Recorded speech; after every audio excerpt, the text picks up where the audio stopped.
Hey, welcome back to the show. We're doing this live for the first time on the show, for that matter. So, anyhow, joining us today is returning guest Victor Hugo Vaca Jr., an artist and media personality who describes himself as a modern art gonzo, journalist, and political dissident. He's also the host of Victor Hugo Art, where you can find him on Rumble and a myriad of other platforms, BitChute, Odyssey, etc. And Victor Hugo covers a myriad of topics in the alternative domain predominantly. And Victor Hugo, it's been a while. It's great to see you. A lot has obviously occurred since I've last have had you on the show. How are you? Great. It's amazing. What a time to be alive. We are living through the apocalypse, which is not the end of the world. It's just the lifting of the veil. And you and I being in this arena that some call the alternative news media and some call the so called truth teller arena, we are just organically realizing that, like what was just discovered with Perez Hilton, who is an influencer, a lot of the influencers are dangerous, mentally unstable, or actually controlled opposition, or COINTELPRO, as people have pointed out. So, what's interesting is you and I have both shared some of these guests, and recently you had Michael Yan on the show, and that was brought to my attention because he brought to the attention the Christopher Key, which is the clown on the Stu Peters network. And Christopher Key had been on my show a number of times and had me on his show, and I'd been on the Stu Peters network. But I noticed that there was some suspicious activity over at the Stu Peters network, and I sent Stu Peters an email inviting him to come on the show so that we could talk about it. Because just like you, my audience, it's interactive, and they contact me and say, "Hey, Victor, did you see this? Did you see that?" And when I look into it, if it looks suspicious, I'm not afraid to contact these high profile influencers. And like I said, invite them on my show, or I'm, I'm happy to go on their show so that they can defend themselves. Because people right now are having a hard time trusting. There is a lack of trust because lies have been normalized. And these so called truth tellers are spouting lies that are so ridiculous that you can't miss it and you can't overlook it. So that's one of the topics I wanted to get into with you because, yeah, thanks to Michael Yan, who's also been on my show, and he's a fantastic guest, we're able to see who's who.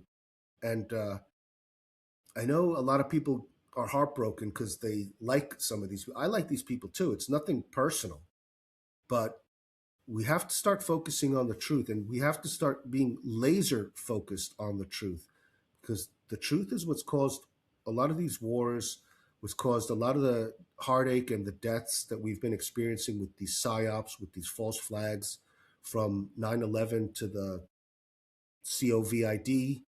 So yeah, it's we have to be strong enough to shed light on the darkness so that the darkness cannot overcome it.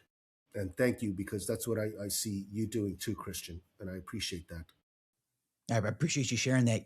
I did not, as I have shared with other people, I did not expect to be covering these topics at all. I wasn't even aware of these topics really prior to, I would say prior to, gosh, probably about a year ago, candidly, believe it or not. I had my first kind of foray into this listening to a documentary by William Still, The Money Lenders, and then that kind of led down rabbit holes.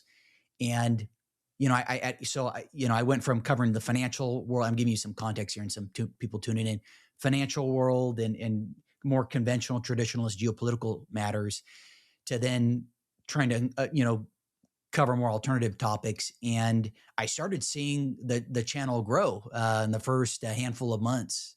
I mean, it was growing, and then all of a sudden the views tanked. I was just like, where did this come from? Not getting, and it's very discouraging when you come to the realization, if you're on these platforms, because you're basically a serf on YouTube or any of these other platforms, right? I mean, you don't own your piece of real estate. It's private, right? They can usurp it from you at their discretion at any time. And so there, I have had moments, and again, just kind of giving some context here for you and people tuning in, that it is very discouraging if you want to talk about these topics, because you're always in the back of your mind thinking that, okay, this can be unplugged at any moment. So is this the highest and best use of my time? Time during the day researching and sharing this in a public setting. um, and obviously, as you go down the road, you realize, especially, of course, you being in the same domain as myself, you realize that much of alternative media is a limited hangout, and that much of these people with these very large audiences, they have that for a reason, of course. And most people are not aware of that. They're not aware of these alternative of this controlled opposition, so to speak, and how they'll share truth, they'll show truth, but you're not exposed to a wider scope of alternative points of view. And that's something that I have observed. And I have had moments where I've thought about pulling the plug on this, because I thought this is kind of a fool's errand talking about this stuff, and to be allocating the time that I do. And I'm grateful to be able to even have the time to do this. Yeah, so that's kind of my take on it. So I think actually you find more truth in smaller platforms by and large. I completely agree. And one of the things that I love about the show that I have, which you mentioned, you can find live streams at 9 a.m. Eastern Daylight Time and noon weekdays on my Rumble channel, Victor Hugo Art and Victor Hugo Art News, is that I welcome guests on my show that are whistleblowers that are not allowed onto other people's shows. So people will reach out to me and say, hey, listen, I've got information, but nobody will have me on their show. And I welcome them on the show. I even welcome the haters on the show who claim that I am a CIA quadruple, double Mossad, triple agent, and all this other stuff. I'm like, listen, bring the evidence, bring the proof. But those people obviously are just trolls, and we get that a lot. And this is the other thing I'm noticing. Don't discount those smaller platforms, because the way that this controlled opposition platform works is, or this arena rather, is that the bigger names like SGT Report, like Jim Fetzer, they actually work with the smaller channels that nobody sees. The smaller channels are financed to create artificial intelligence, to misdirect, to mislead, to edit things out of context, to put words in our mouths. Now, with artificial intelligence, they could take this interview and they can have me with voice recognition, make it sound like you and I are talking about something completely different. They upload it to their channels, which are very small, but somehow these small channels have connections to larger channels. And then the larger channels post those videos on their channels and they get a lot more views. So that's how this misinformation and disinformation spreads. And it makes it very difficult for smaller channels like you and I to get to the truth, because now people actually believe those lies. And I get it, because most artists are involved with the CIA and stuff like that. So I'm not going to deny that that has been something that's been proven throughout history. I myself, as an artist, have met other artists who have admitted to me that they're CIA. I can't force people to believe that I am or am not that. All I know is I know what I'm doing. And what I'm trying to do is get at the truth, because they're not the end times. But for example, I had a guest on, Larkin, Texas, and he was on yesterday and he was upset. And the audience noticed how angry he was. And he's in his 70s. He goes, Victor, I've been trying to warn the world for years and nobody cares. Like, nobody's listening. He goes, I don't even know why I'm doing this anymore. And he was taking it out on me. And that's okay, because I'm like, listen, I just want you to talk to the audience. And with this show, you have to put ego aside and be a good host to the guest. But he taught me something, and I learned something from every guest that I have on. What we're experiencing is we're being brought into something called communitarianism. And you can look it up. It's communitarianism. It sounds like it sounds like it's spelled. It's basically they're trying to have us enslaved as transhumans. And Colin Powell spoke about this with CBS News, and that was brought up. And you'll hear they talk about this at the United Nations and other, they'll drop it into the conversation.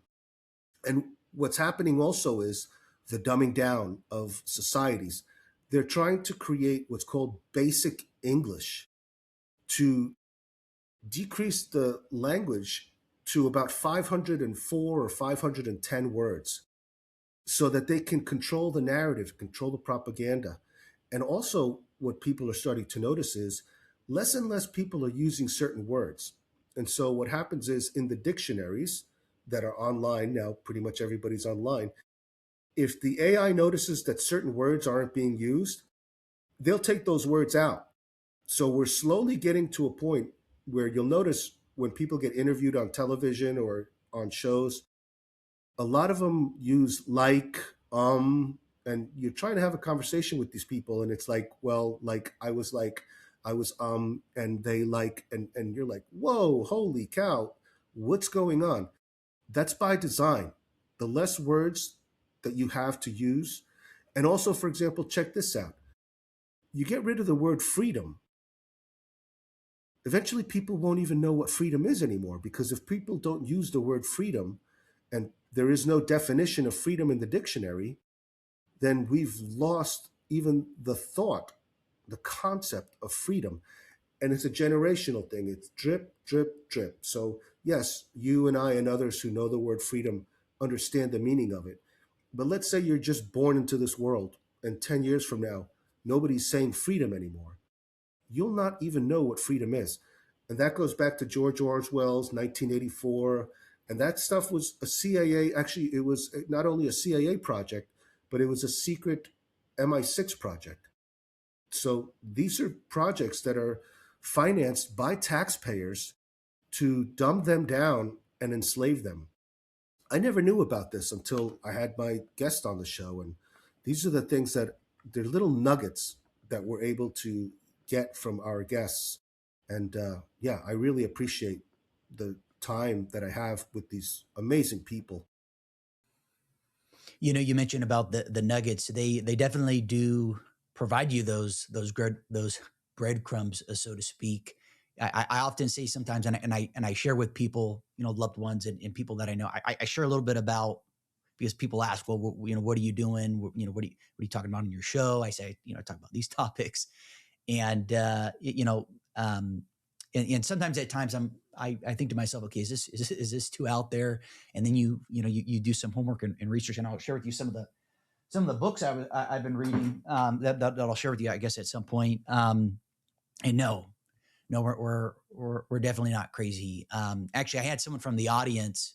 Um, he sent me an email, Victor, that it was from a YouTube video from 2015, and I'm happy to share it with the audience here. And actually, I could probably pull it up maybe on another screen here. But basically, it was the fourth prime minister of Malaysia, and he spoke about a lot of these topics that we cover. Somehow, the video is still on YouTube, and I mean, this is the fourth prime minister over in Malaysia, and he is touching on this stuff. So they do the cabal. I use the term cabal for lack of a better term. They do let you know in advance. Yeah, it's revelation of the method. They have to. And that's where Hollywood comes in. And that's why I understand people with their suspicion of actors and musicians and authors. The way that they find this stuff out, like George Orwell, when he wrote 1984, he was involved with the family that was doing all this stuff. I had a guest on my show who was a chef for Bill Gates, and he was telling me that, yeah, the feeling that he got from Bill Gates was that he was an evil man. But a lot of people don't know Bill Gates and these people that you see as influencers, they come from families that were high level. Same thing with Trump. I mean, Trump knows what he's doing. He was put there on purpose. And then when you realize that his uncle was the one who was told to go get all the information from Tesla, Nicholas Tesla, when he died, and these secret societies, these underground cabals, like you say, they have all this free energy or ether or whatever you want to call it, but they don't have to worry about the power outages like everybody else does because they actually have civilizations, high rises under the earth. Elon Musk has a boring company, not a boring company that's like making you yawn, but a company that actually bores huge cities underneath. And the contractors that are hired to do this stuff, they're given certain things to do, and then after that they're fired, they hire another one. And all these people have to have sign non-disclosures and stuff. But as people have been noticing with some of these scientists lately, once their job is done, they're killed off. And I suspect, for example, having watched Fauci during the hearings, he could be pleading the fifth all he wants, and he could be having that uh, pardon, which was very strange. They pardoned him without even having done anything. That's super suspicious that people don't even think about that. But he looked scared. I have a feeling he's not going to be around very much longer, and they're going to use him as a scapegoat.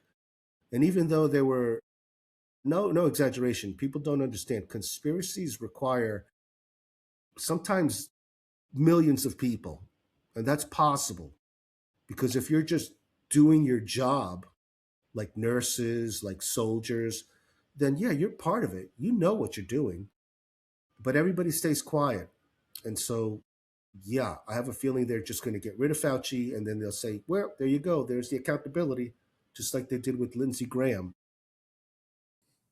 100%. 100%. I was sharing that with Francis Hunt the other day that Fauci, Andrew, Epstein, they are all middle management at best. The real criminals are still at large. The whole criminal enterprise, they're in the music, which we'll touch on. I have your Rumble pulled up with this Perez Hilton. I had not previously heard of the guy before, but he's connected with that Ariana Grande and what have you. The myriad of different people that people fawn over. They have no clue what these people are engaged in. And people don't want to believe it. It sounds too fantastical, but Well, the danger with the Perez Hilton is that TikTok actually played that and didn't take it down.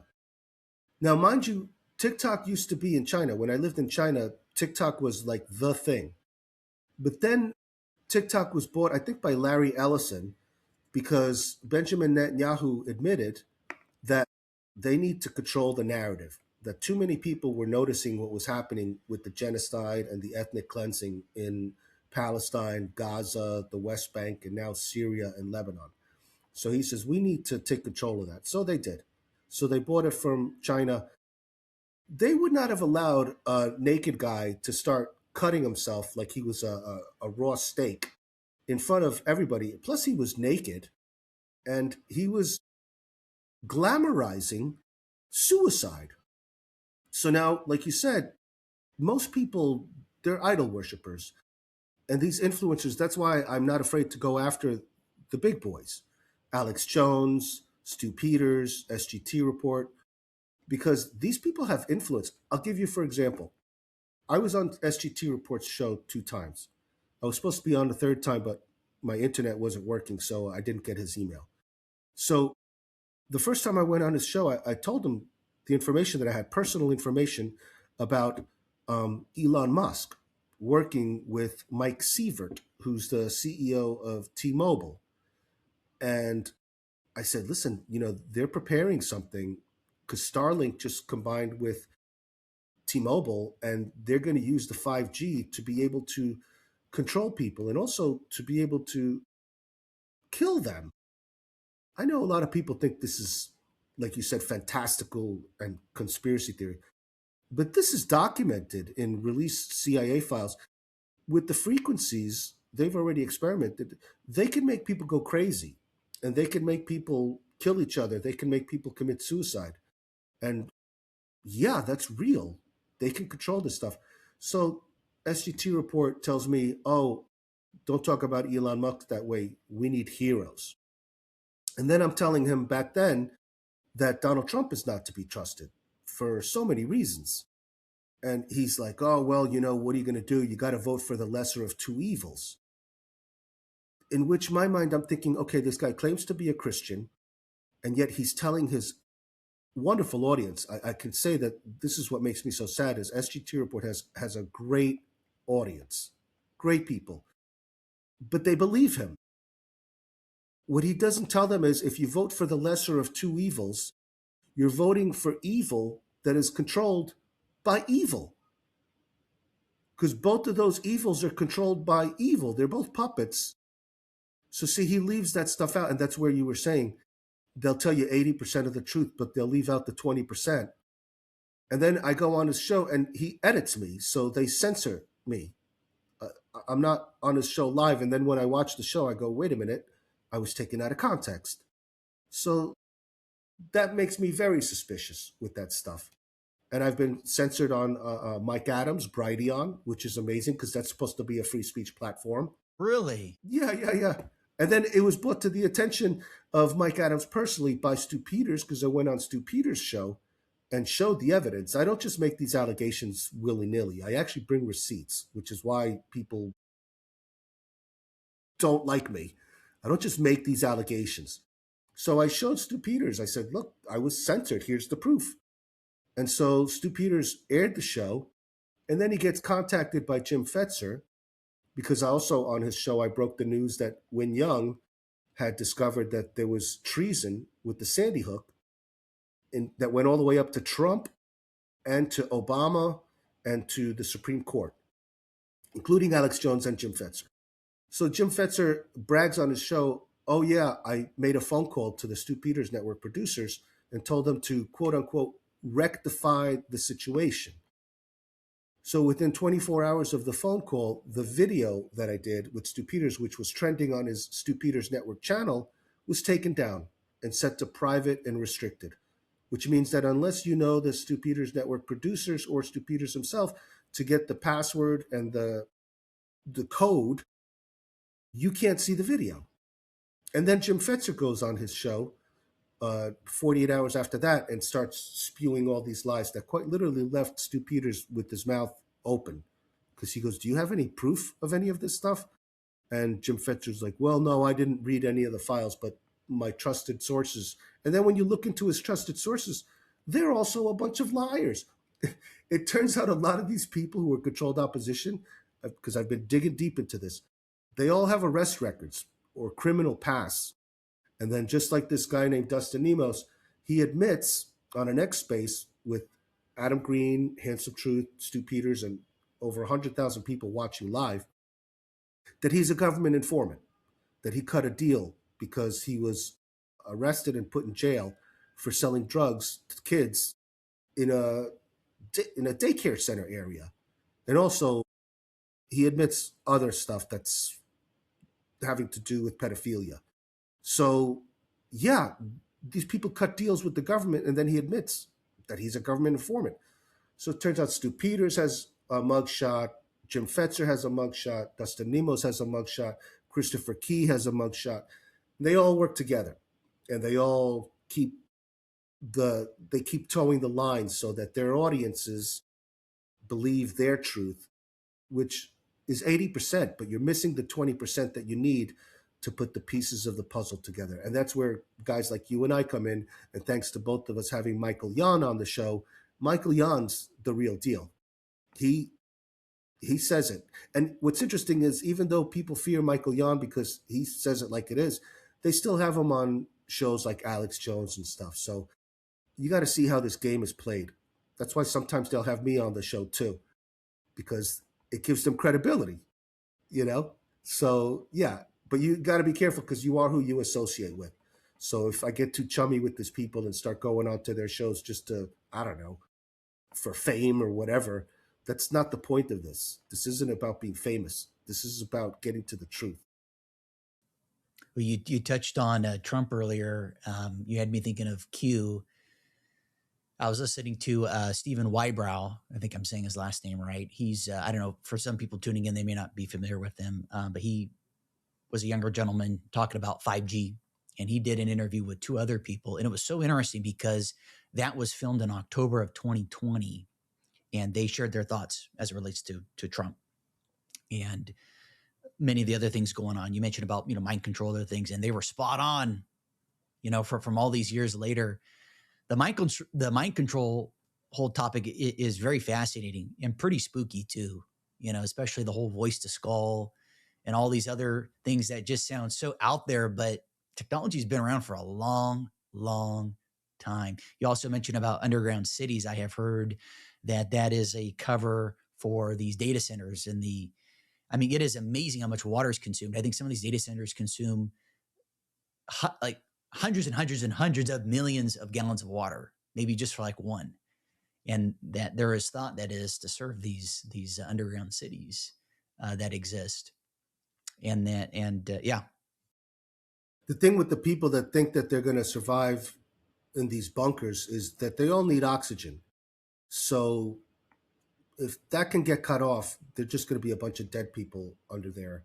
And there is a way for us to win and overcome this evil, because that's what it is. We're being bombarded with evil. Is we have to become united, and we also have to wake up.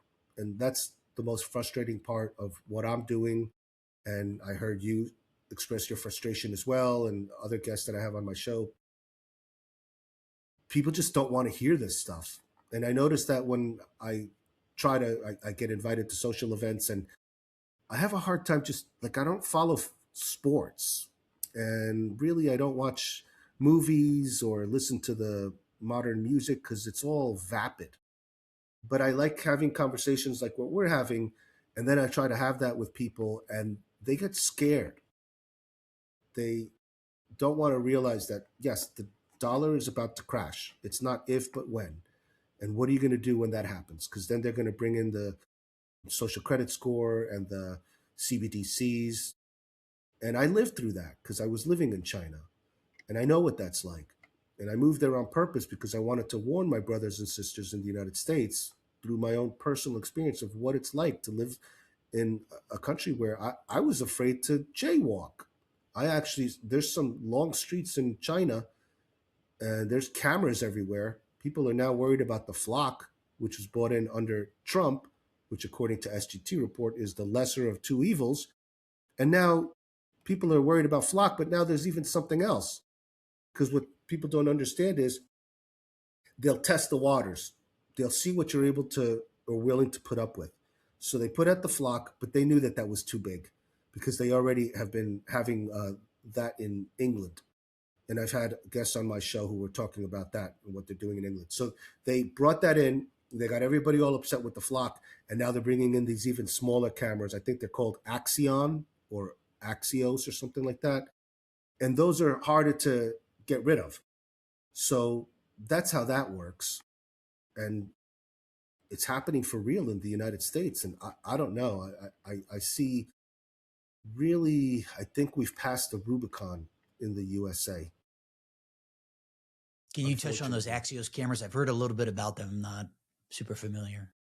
They're smaller and they're harder to get rid of because they're harder to notice. The flock cameras are easy to see, but the Axion are like Axios, I think is what they're called. I'm not sure what the name is, but they're really small.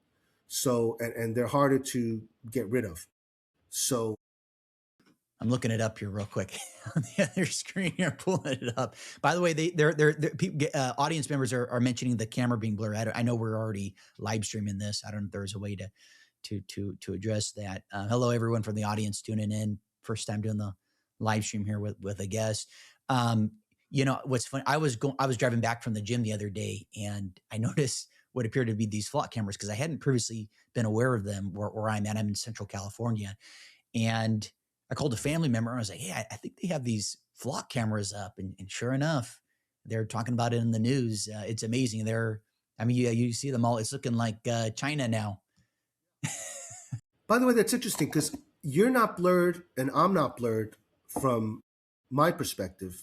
We Got look, it. Okay, so you're we good. look, It could be the live stream thing. I don't know. It could be. This is my first time doing the live stream, so we look but crystal clear. So yeah. all I So it know could, is, yeah, it could be the live stream. It draws more bandwidth. So that yeah. might be it. Got It's that just weird as light. well. This way I could look like I'm in the witness protection program. So Yeah, yeah, exactly. Um, okay, so let's gosh, there's a million different directions we can go here. Just because I have it up here on the other screen here, Perez Hilton. Did you want to touch on that a bit more? It looks like you did a video in depth. I am fascinated. I was listening to Jordan Maxwell earlier today.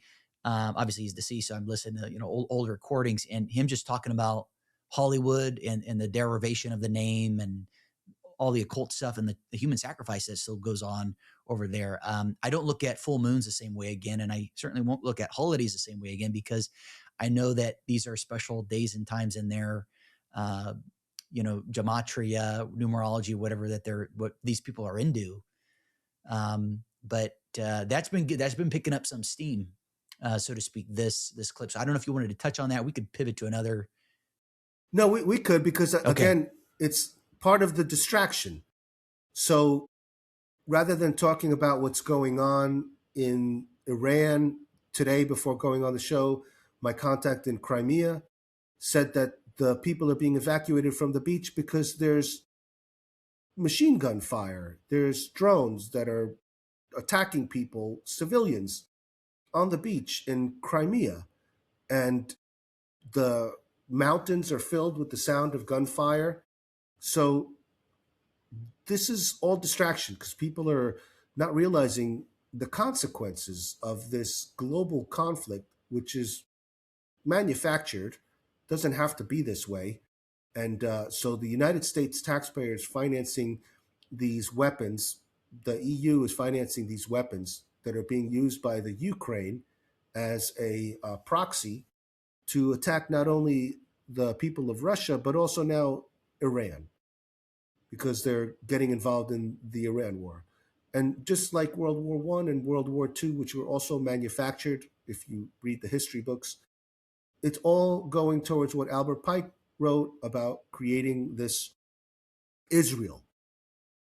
But if you understand the Talmud, Israel doesn't even exist, because according to the Talmud, the people who call themselves Jews but are not, are of the synagogue of Satan, they're not supposed to go there until the Mashiach comes back. And the Mashiach hasn't come back yet. That's the Antichrist. So once the Antichrist comes back, then, according to the Talmud, they're able to go back to Israel. But until then, none of those people that are there right now, they're not real Israelites. That's why the rabbi that spoke to Benjamin Netanyahu, I think it was, I forgot what his name was. He passed away, but Mhm. Oh, Schneerson?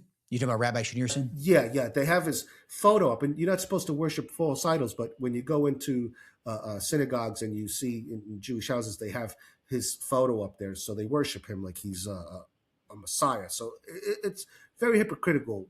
Most of these religions. I'm not just picking on one. But yeah, he told him, because Benjamin Netanyahu told him, and the footage is out there. I've played it on my channel. He goes, "Oh, well, when are you coming to Israel?" He goes, "You know, I can't go to Israel until every last Christian is killed. That's when the Mashiach comes back. So you have to get rid of every single last. There cannot be one single Christian alive." Now, what you see happening in Spain and in Europe and in the United States and Argentina, in Mexico, all these places that are being infiltrated by those who call themselves Jews but are not, or of the synagogue of Satan, this is creating a situation where they're going to kill off all the Christians, but they're using what they call the broom of Israel, which are the Muslims. And that's why you see also a lot, I could tell who the controlled opposition is in the alternative news media, because now they're demonizing the Muslims and saying, oh my God, these Muslims. I'm surrounded by Muslims where I am. I'm in a gateway country between Asia, Africa, the Middle East, and the EU. And I'm surrounded by Iranians, Iraqis, Afghanis, all these people. And they're not wanting to kill me. It's the radicalized people. Just like you've got radicalized Christians, and we're going to Perez Hilton, because hours before he started slicing himself up, and on the video you hear him, he's enjoying it. He goes, "Ooh, it feels good." My God. So this guy's an influencer, and children watch this guy, and children, they're so consumed with getting clicks and likes and fame that they might start doing that just to get attention. And so, yeah, so a lot of these, if you hear them talking about it's the Muslims, yeah, that's the narrative. They want you to believe that it's the Muslims. And again, I'm not saying that you can paint with a broad brush. There's evil everywhere. But that's the narrative that they want because they're using, and I've played the videos, the rabbis say we're using the Muslims as the broom of Israel, which means they want the Christians fighting the Muslims so that they can both be eliminated. And once they're both eliminated, then boom, they go in. And all this stuff is written. So it's not like I'm telling you something that you can't verify yourself. I always tell people, doubt everything I say. Look it up. If you want, go to my channel, Victor Hugo Art News, Victor Hugo Art. I literally show you in their own words the rabbis saying this stuff. So yeah, this is the plan, and you see it happening. I mean, they're starting these fires in Argentina, and then the president Milei, who misled people, just like Donald Trump. People thought he was going to reform Argentina. No, the first thing he does is he takes all the gold that Argentina had and he takes it to the city of London. Who controls the city of London? The central bankers. Who are the central bankers? Those who are allowed to have usury. So it's all a scheme. And then he makes it legal for if there's any fires for foreign nations and foreigners to just purchase the land for pennies on the dollar. So then they find IDF soldiers. Again, I've got the footage there. They show up to Patagonia and they start these fires and then they start buying it up. So now that's how they infiltrate. They're doing the same thing in this country that I'm in. It's an Orthodox Christian country. And you see a lot of people with those little yarmulkes on, and they're buying everything up because they have the printer. They own the machine that goes brrr and prints out this imaginary money, this paper that has some pictures on it telling you "In God We Trust," but it also has the New World Order on it. So that's the problem. Is You got that the we, eye. Oh, sorry. yeah, Go ahead and cut you off. yeah, we've got the eye there in the triangle. Yeah, the all-seeing eye. The eye of So Horus. yeah, and it literally says New World Order. So Yeah, they literally. they, they they, they, they, they don't hide it, yeah. but people they can't see past the truth, and that's the thing. You have to Well, see past the truth. yeah. There's a myriad of different, obviously viewpoints on. I wanted to touch on. We hear a lot about Zionism, and there's no question that has done a lot of harm, obviously, to the world. I do believe the leaders at the top are not who they obviously purport to be. I think that's what I hear from people, the Sabbatean Frankist element, and I have heard. I'm just entertaining different thoughts here, different points of view here for others. That I think there are other arcane groups that are running the show that receive little to no airtime. And old groups. I was actually reading one of Johnny's. This is actually Leo Zagami's one of his books I just picked up here. He talks about the Jesuit order. I know to some people tuning in, I sound like I'm cuckoo. What is Christian talking about? But I think these guys are on the human plane, top dog, pretty much up there. And it's just interesting. There's a lot of other groups. I also heard from someone from I'll give Dylan a shout out from the audience who is just a great person I've connected with over the past few months. He mentioned about JD Vance being part of this Opus Dei, all these other secret societies that basically run the show, and I'm always very cautious of what group is receiving the most attention right now in alternative media. It's now become very kosher, pun intended, very, very, very.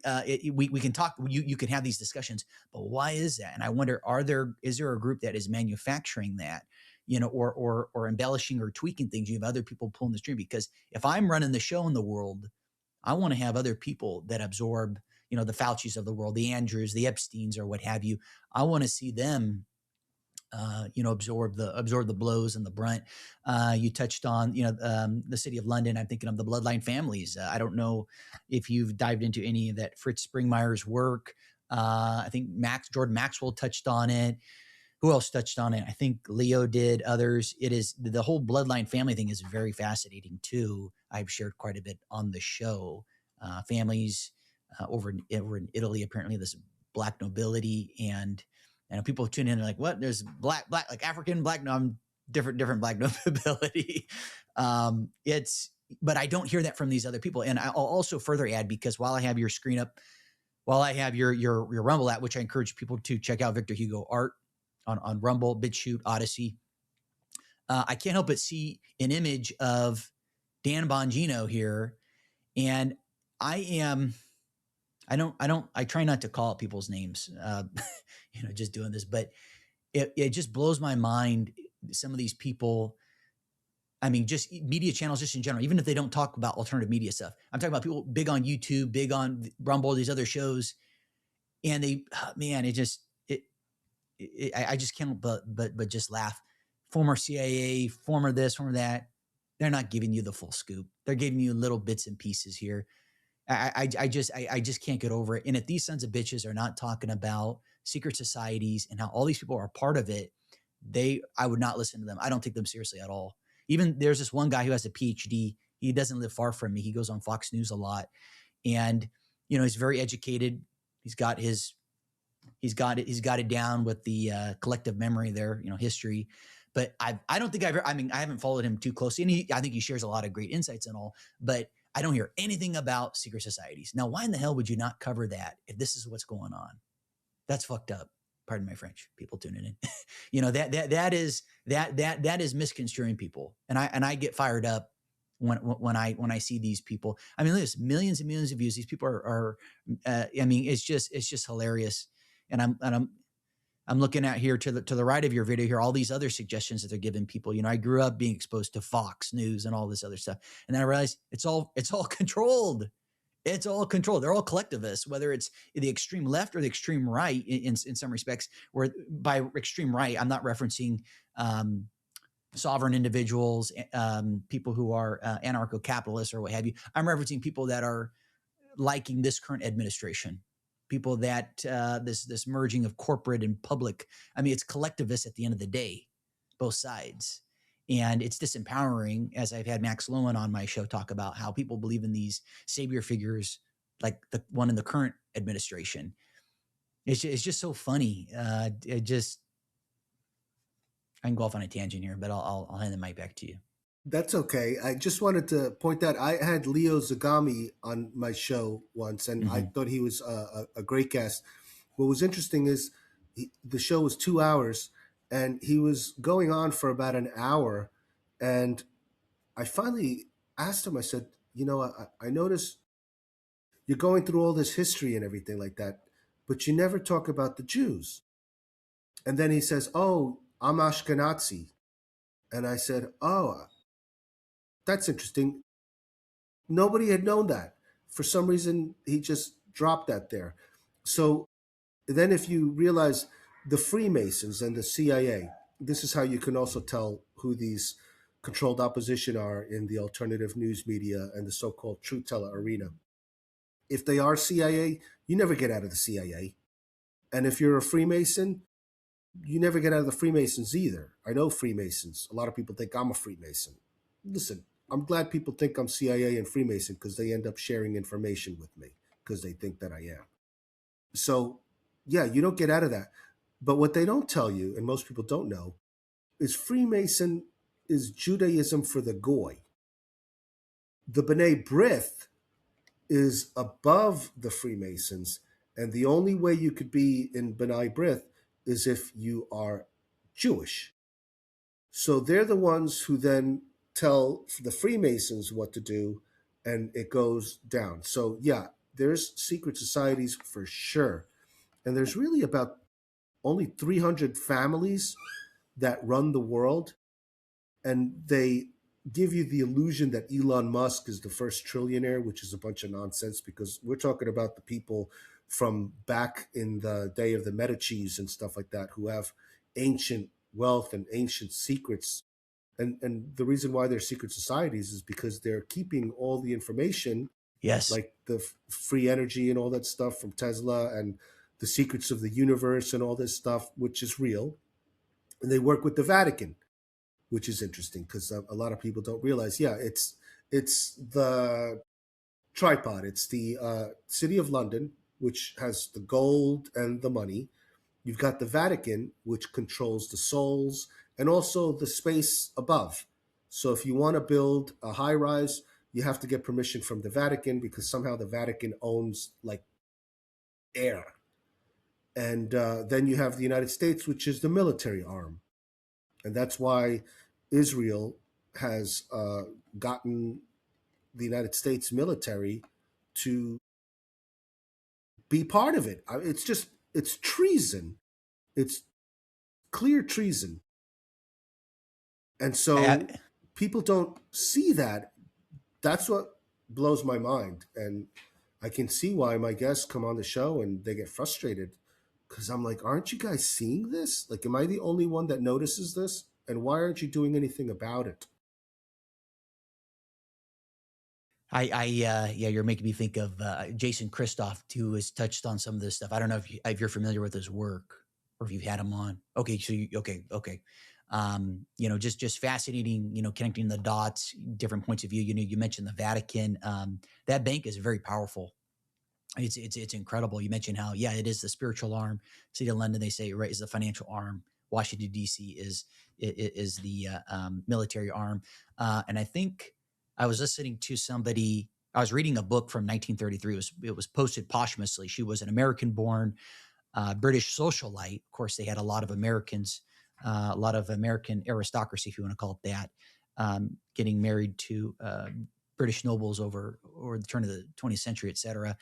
And her name was Edith Starr Miller, I believe, which I encourage people to check out. And she touched on some of the topics we were covering. And I'm finding, these old books. Speaking of old books, there's this gentleman, of course, I'm sure people have seen tuning in. He was like 40 years old and he was, I guess, found dead. And he was wanting to basically scan old esoteric books, old first edition books, Masonic books, etc., and have it kind of like Project Gutenberg, where right it's free, it's access to everybody. And he's dead. And apparently, from what I'm hearing, all of these AI companies or what have you are basically trying to scan everything, right, for various purposes. So, um, very very alarming stuff. Yeah, they don't want us to know because knowledge is strength. And so they keep us dumbed down. Again, notice that the words are disappearing from the dictionary and they will Yes. eventually get us into what's called basic English.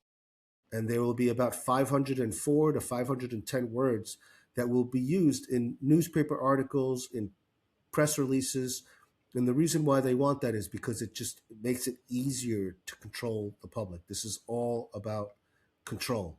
And it's a drip, drip, drip situation. It's generational. And so they figure the boomers are getting a really bad rep, by the way. A lot of the younger generations are really hating on the boomers. And I can't say I blame them because a lot of the problems that we've got right now is because of what the boomers have allowed with their complicity. Well, if I think that's also been part of the divide and conquer, right? Is to divide. You've got different generations. Every generation shits on the this generation that you guys had it easier, you guys had it harder, or what have you. And I think you have had certain people of that cohort, certain individuals, I'll say, to be to delineate who have helped to create that. A lot of I didn't mean to cut you off if you wanted to continue. Oh, okay. No, I just wanted to say because I feel like that kind of fits into the narrative of divide and conquer, and they've done a really good job. Have you followed or listened to Svali by chance? Svali. No. Yeah, she's someone I recommend checking out. I first came across her on. I'll give the show a shout out. I'm not affiliated with her show, the Imagination Podcast on YouTube. Svali is a former. She couches herself as former Illuminati member. Obviously, Illuminati is kind of a blanket term, but obviously was a real group, and I guess purportedly is still a specific real occult group. But she has a book. She has got a couple books. Actually, you can read them online. Anybody tuning in can read it. And she talks about how things are engineered, how people are put into places. She gets very granular with it. She talks about how certain people are reared who are part of these bloodline families. I don't know if J.R. Sweet rings a bell by chance, but he's spoken quite a bit about that as well. And that, in these bloodline families, they're determined, through trauma-based mind control, through, basically sodomizing you from a very early age, inculcating you, indoctrinating you. You're either directed into, let's say, becoming some type of a hitman, and they might have you do contracts maybe in Europe, and then they take you over here to America or another part of the world, change your identity, change your name, or you could be a breeder, which I have heard quite a bit about. I reached out to that Alondra Lotman. I don't know if you know that name by chance. I think I'm saying that last name right. Yeah, Alondra Markman or Alondra Lotman. Anyhow, he spoke about how he was a breeder. He's bred over 1,000 kids. And they have them all over the world. And some of these kids are used for the rituals. And so obviously the adrenochrome and things of that nature. So so she also talked about how other things that what the very top does and what they'll partake in and what others won't partake in. They won't drink caffeine at the very top. I've heard that with Mormonism, which I was raised Catholic. I'm no longer, but basically, yeah. Nathan Reynolds, yes, exactly, Joe. That's just I'm looking at the people are sending messages here as we chat. But yeah, basically, yes. And went off on a tangent here. Yeah, bloodline families. Directing people into certain yes, that's right. Now I'm getting my track right here. I'm getting distracted here. How they are basically how they control everything. It's very fascinating. She gets very granular. I encourage you to check her out. Svali, Svali, is really good. And then someone mentioned Uncle Ted. I'm not sure if that's in reference to Uncle Ted. I don't know who that is, but you're making me think of Ted Gunderson. Ted Gunderson's really interesting. He's another interesting one. I want to answer your question because you made a good point about these people who are the secret societies, the handful of families. They use the Jews. And that's the answer to your question of why all of a sudden it's become trendy to notice that it's the Jews. Again, it's not all the Jews. You can't paint with the broad brush, but it's a lot of them.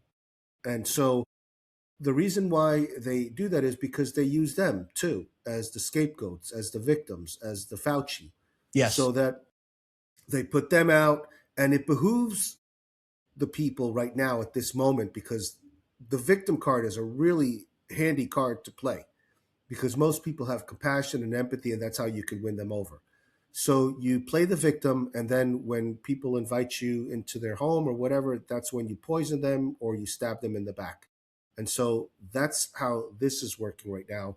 And then they're going to bring in all these Noahide laws, which are going to outlaw the New Testament because you're not going to be able to speak about false prophets, which they consider Jesus as a false prophet, and you will have your head chopped off. This is all part of the. That's why they have all those Chanel guillotines that the U.S. has bought. Why do you think they have so many Chanel guillotines in their military bases? Have you heard about? No, I'm going to look it up right now. You said Chanel guillotine. Let me move these books Yeah, here. and it's interesting that they would have Chanel, which is a fashion brand, Yeah.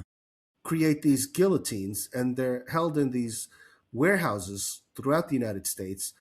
The Noahide laws were approved by the first Bush administration, and Trump has now just made that also.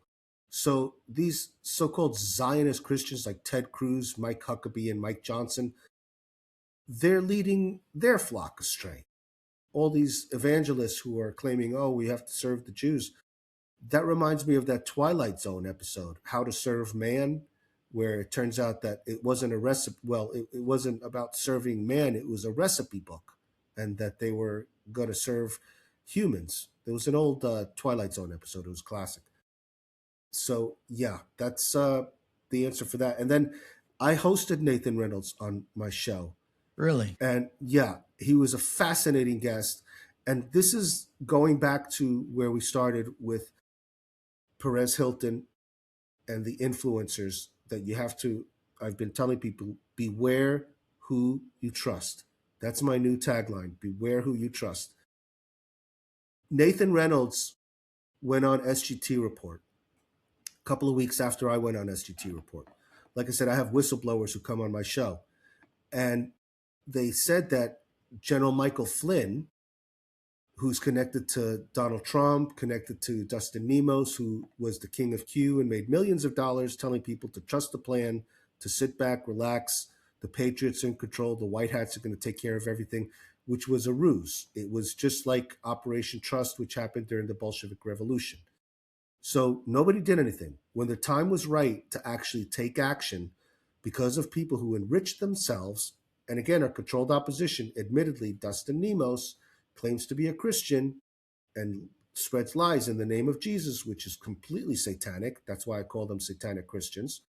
So this person came on my show and she told me that she was connected to PJ Schrantz, who at the time, it goes back so far.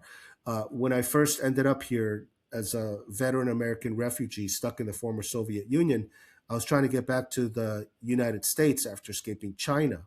I had received a letter from the State Department warning me that I had 48 hours to escape, otherwise I could be held as a political prisoner or killed.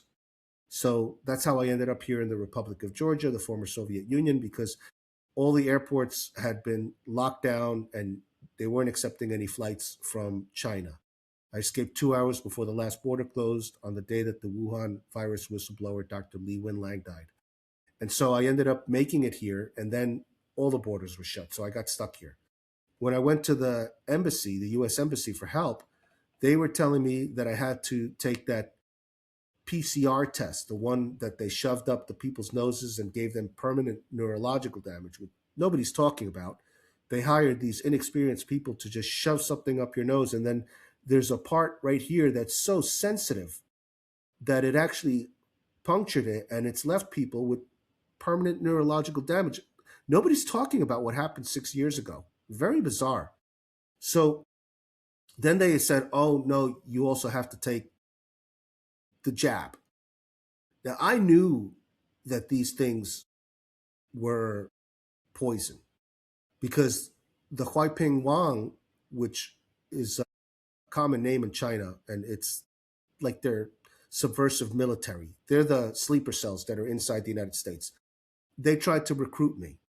And they said, oh, we're going to make you rich. You're going to be famous. You're going to be selling all the personal protective equipment.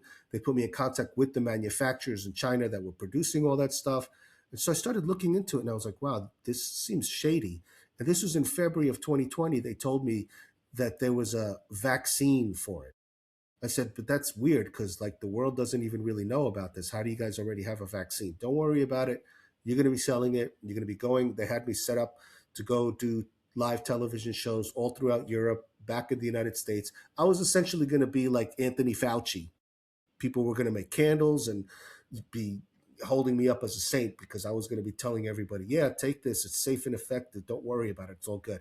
But I knew that wasn't true. So because I did that, I ended up getting death threats.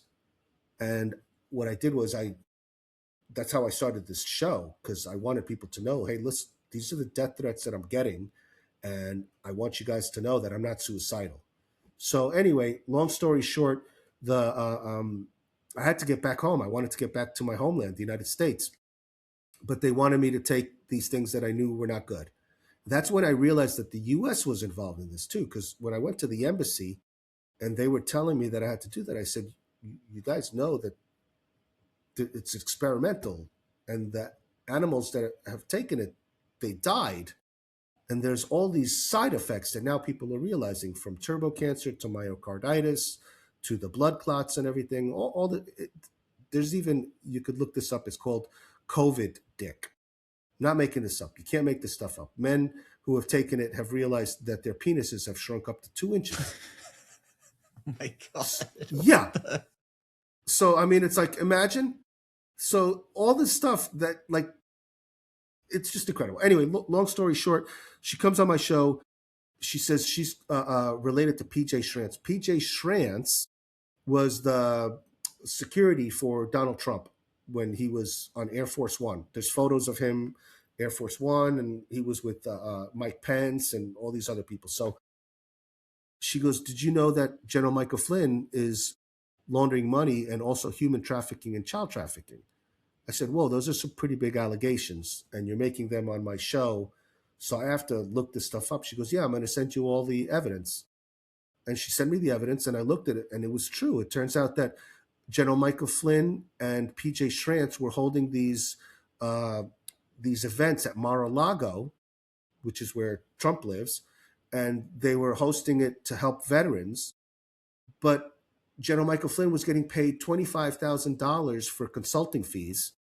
They were raising $26,000. So they gave $1,000 to whichever veterans they felt could each get $20 for a cup of coffee. And General Michael Flynn was getting 25 grand per thing. So then I started looking into the human trafficking aspect. And it turns out that when you're selling children, which is more profitable than selling drugs, because once you use the drug, that's it. But with kids, you can use them over and over and over again until they're just completely like done. And then you can use them as slaves, and then you can use them for body harvesting parts and for the adrenochrome and all sorts of stuff. I mean, it's like that's why human trafficking and child trafficking is so like pervasive. And you, So yeah, yeah. I'm sorry if I might add here. And what is so amusing is when they focus on, I'm thinking of like The Sound of Music or Sound of Freedom, whatever. They focus on these low level bad actors, the low level criminals. They don't ever talk about that. The real criminals are at the very top. It's the people in the suit and tie on TV, the entertainers, the people even behind the scenes. A lot of the bloodline families, which names people have never even heard of, the real wealth, probably trillions of wealth, but they leap right. That's like a psyop right there, right? Focus on Joe Schmo next door who's traffic. Any sorry to cut you off, but That's okay. I even had a whistleblower on my show whose father worked for Monsanto, and it turns out that Monsanto worked with the U.S. military, and they put children in cages and they send them to Air Force bases. And the U.S. military, this is what's so sad about the U.S. military. And I served at the Naval Academy. That's how I found out that a lot of this stuff is true, because they wanted me to do, they were grooming me to be a psychopath and to be a traitor and to just look the other way and follow orders. So, yeah, you'll go to a military base now and you'll see that in those cargo planes, they'll be trafficking children. This is what the US taxpayer is financing in their military bases. And yeah, this is real. This is not a conspiracy theory. And it's shocking because the US military guys are, oh, I'm just following orders. well, it's just 100%. And you're also making me think of the underground bases. I have heard the technology to go from one destination to the next in sec. Crazy stuff. Wouldn't be surprised. And again, I'll throw it out there that as I go down the rabbit hole more and more, and I just hear people's different points of view, I wouldn't be surprised if they're not all human. They're not all human. Yeah, I had another whistleblower. Again, I love doing what I do because I just sit there and I listen to the guests. And whether they're telling me the truth or not, I just can't believe that somebody has that active of an imagination. And why would you come on my show to say such ridiculous things? Anyway, one guy who's former military, high level, he came on the show and he said that what happened was, I think he got shot in the head or something, and it ended up making him a super genius. Sometimes if you have like a brain injury, it makes you super smart. So now this guy went from just being a regular schmo to like creating and inventing all sorts of stuff. He's like super smart now. Anyway, he told me that when he was in the military, they had him go to a world leader, and he was with some other high level military people, and they were meeting with the world leader of a country. He said, I can't tell you which country it is, and I can't tell you what it is. He goes, but one of the weirdest things that I've ever seen, he says, before the world leader came out, he says one of the people that worked with him was in a panic, brought out a box, and he opened the box. He says, you guys got to see this. In the box was a mask with technology he said he had never seen before. Like there was technology inside the mask. And he said that what was most striking was, and this goes to what you're saying about them not being human, he says there were indentations in the mask that seemed reptilian. And he said that what happens is they have the technology to have people with masks impersonating, and even the voice, because the technology inside can mimic the voice. So who knows if these people like Trump and Putin, which I've heard both of them have passed, and that what we're seeing right now are actors playing their roles. Just like when Biden came out and he was 7 foot tall. I don't know if you remember that. There was constantly different looking Bidens. They all looked different because they were wearing masks. So that stuff's real. Anyway, back to the story. So she tells me that General Michael Flynn is involved in human trafficking, child trafficking, and money laundering. I made a movie called Crackhead Jesus the Movie, and I filmed it at the Delray Beach Art Gallery of William DeBilson, who I considered a friend. So he heard about my situation because I had been on SGT Report. And he goes, "Hey, Victor, listen, I'm going to help you get back to the United States." He goes, "If you can get 3 works of art to me," he goes, "I'm friends with Cash Patel." He goes, "I'm sitting here right now with General Michael Flynn at his home in Naples. We're smoking cigars. We're going to hold an auction for your art, and we'll sell the stuff so that you end up getting back home safely and you don't have to worry about being a homeless veteran," another statistic. So I was like, wow, that's great. So I was able to get him the 3 works of art. And then he heard me on the show talking about General Michael Flynn. And he goes, "Victor, listen, if you don't stop talking about General Michael Flynn," he goes, "I'm going to throw away your art and I'm not going to help you get back to the United States." And I was like, holy cow, man, I can't not report on this. Now that I know, I have to keep digging. So yeah, he's been extorting me. So this is what happens in this field of behind the scenes stuff. I either go along to get along, or I get extorted or get death threats and stuff like that. But if you're a true believer, the Bible says more than anything else, live without fear. God hates cowards, and that you will suffer the second death if you're a coward. In the Bible, it also says you're either hot or cold, but if you're lukewarm, I'll spit you out. So pick a side. We got to pick a side. And I'm on the side of truth right now because people have normalized lies. So then I go on SGT Report again and I say, "Hey, listen, I found out this information. General Michael Flynn is involved in human trafficking." Oh my God.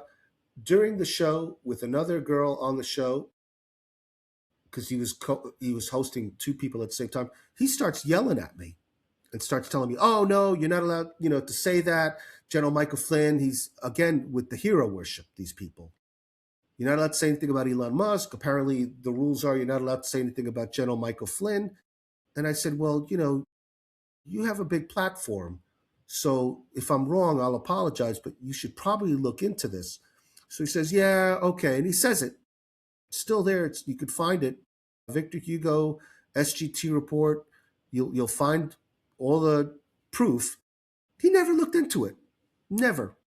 And I called him out on it because I'm not afraid to call him out because I'm like, "Listen, man, you claim to be a Christian. You claim to care about kids, but you don't want to go down that rabbit hole. Why? Because you're afraid or because you're a shill?" And I'm noticing a lot of these people are shills. They're more in it about selling stuff. And yeah, I throw out names. That's why when I was sent the video link to your interview with Michael Yon and he mentioned Christopher Key, I started getting suspicious because I consider Jeff Berwick, the Dollar Vigilante, a friend of mine, and Max Egan as well. And I sent them the death threat that I got from Zachary Winkle, who's the producer of the Christopher Key show on the Stu Peters Network. And the only reason I got the death threat was because, again, I'm exposing people. So I said, wow, this is strange.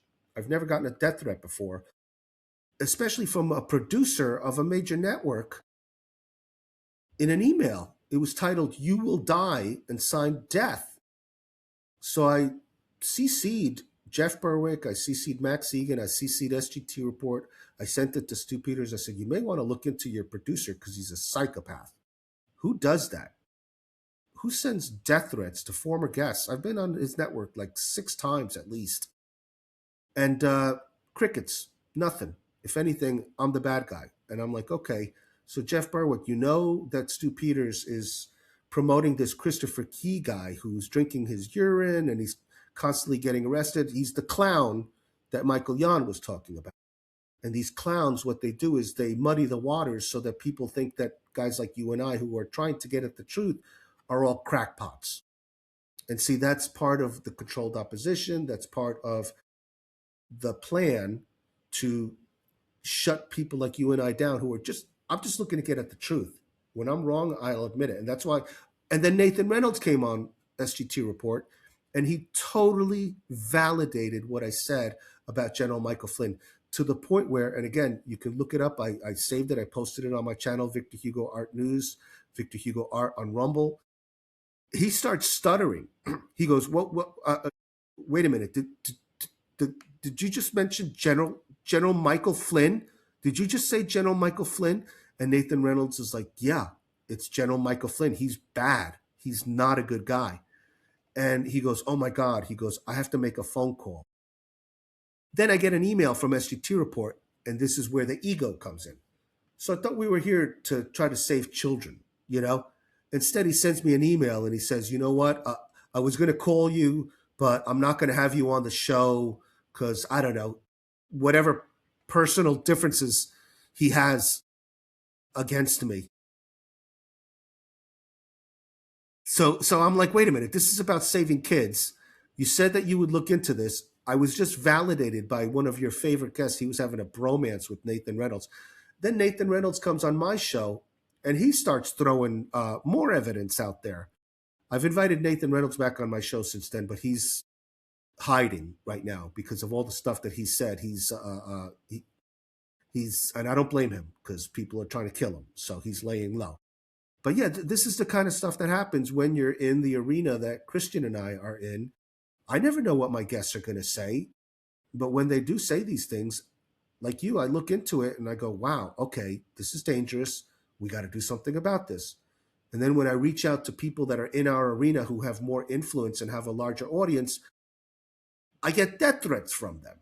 So I'm like, oh, okay, I see what's going on here. So this is one big club, and you and I are like, entering into this secret society, and they're like, okay, either you play the game or we kill you. And I'm like, okay, well, I'm not going to play the game. We're all going to die. So, you know, if you want to kill me, man. I don't know what to tell you. I'm not going to live in fear. No, I'm totally with you. Yeah, it's I'm collecting my thoughts here.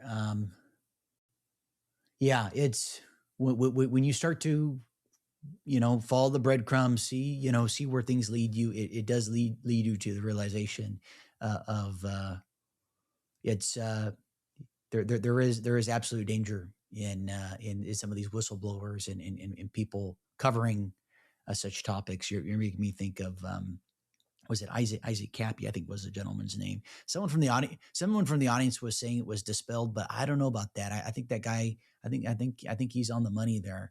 I do believe I'm 4 hours south of Hollywood. I do believe that is a major hotbed for all of that stuff. I'm trying to think of what else there are, and then this is just tangential here, but there are a lot of whistleblower guests on that Imagination podcast, a lot. So I've been doing my best to just listen to what everybody says. Not everybody agrees on it all, but it is confirmation that what I'm hearing is more or less on point when at least the big picture stuff. And then there was something else I was going to comment on. And if you'd like, I could just take a look at some of the comments here real quick. Someone asked, okay, I'm just looking through here. People are, I'm getting used to doing the live stream here. You're used to doing it all the time. So you're Well, the audience is a big part of the show, and Yeah. I love doing the live streams because they've got a great sense of humor. They also add so much information. I love doing this because I learn so much. Every day I wake up with excitement because I'm like, wow, what am I going to learn now?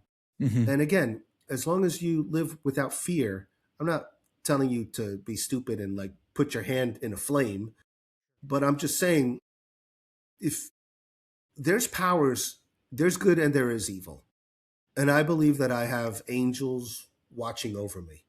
And so if angels are watching over me, that's cool because I've been in some pretty crazy spots and I'm still here. So yeah, I'm not afraid. And I go to dangerous places. I'm surrounded by all the people that you're supposed to hate and fear. I hang out with Russians, Muslims, Iranians. These are the people I'm hanging out with. And I feel safe. Well, that's the thing that's funny is we are all more in common than we are different. But that's been part of the narrative, the dialectic. Okay, real quick here. James says He's keep mentioning the webcam. He says they he made a comment here. James, I think the webcam is from the stream.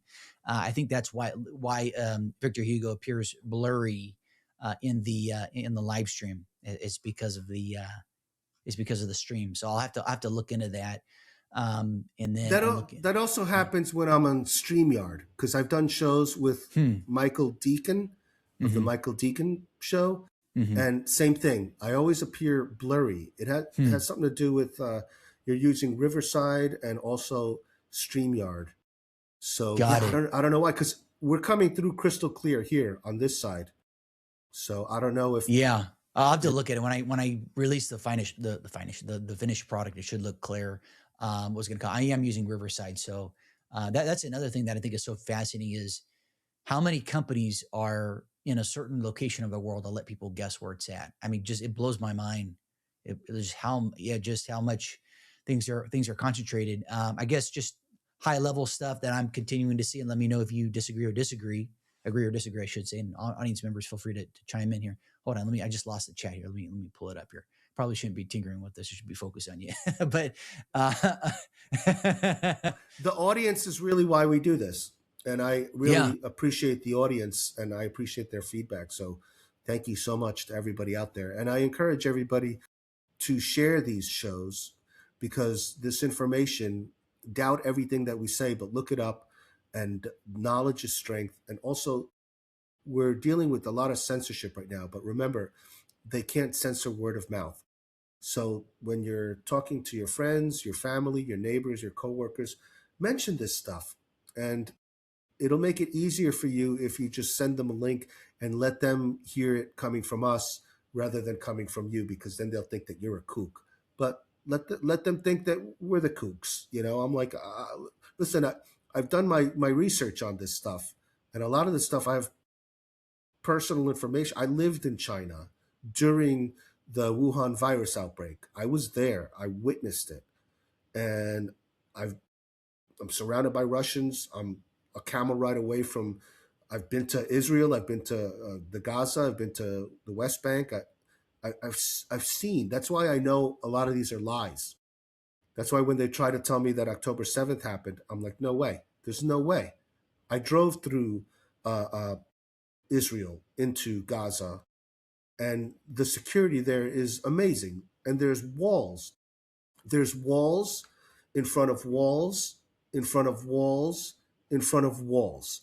So there's no way that guys in motorcycles or uh, um, these trucks or these lawn chairs with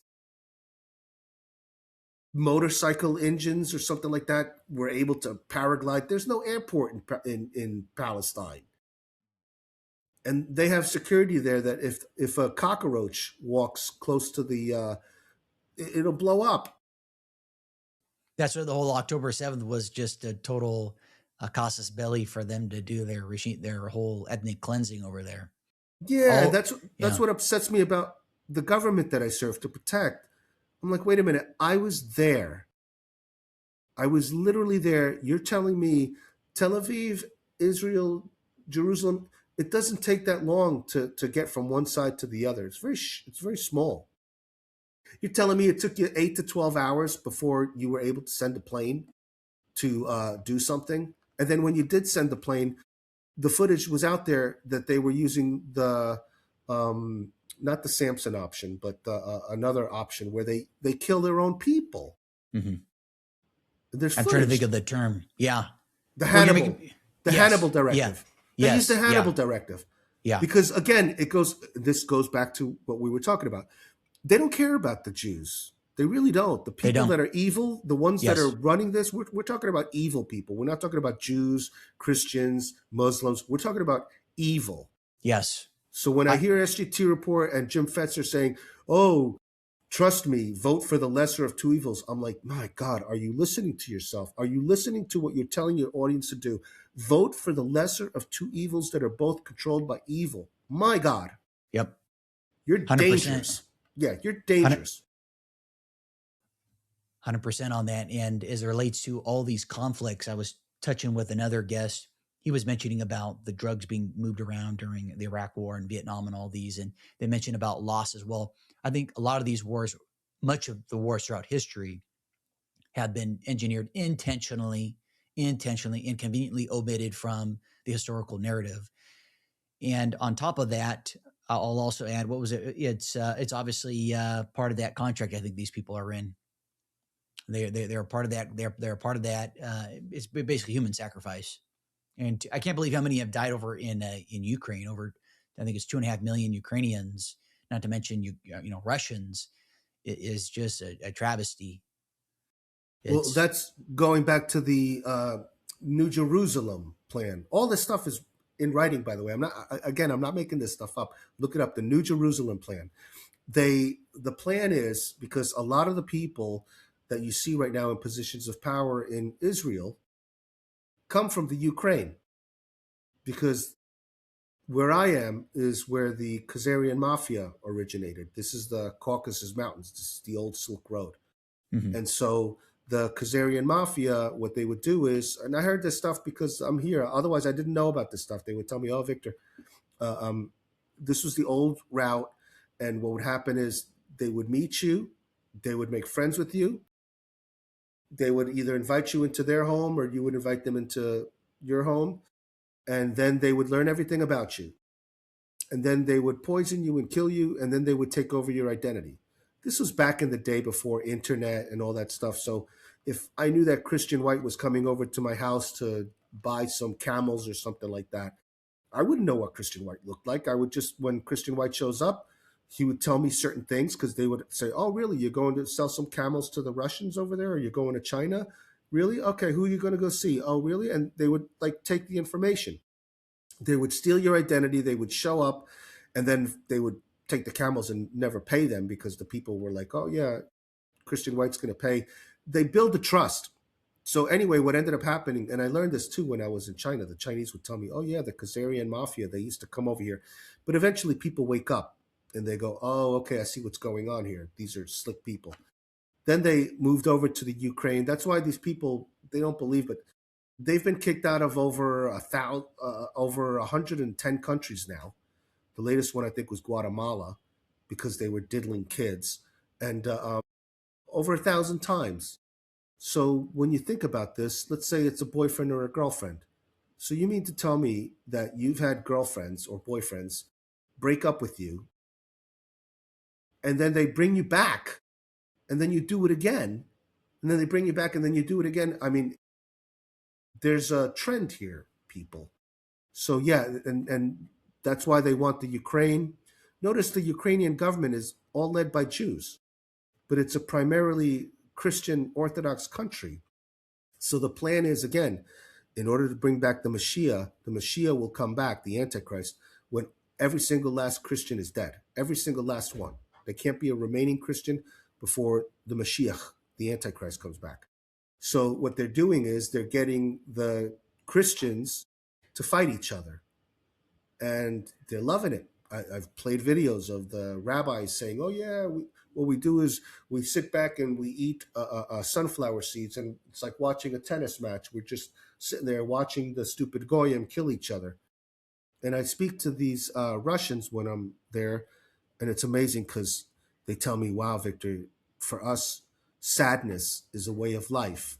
They embrace the sadness. When you read most of the Russian books, they're all like sad and depressing. But for them, that brings them joy.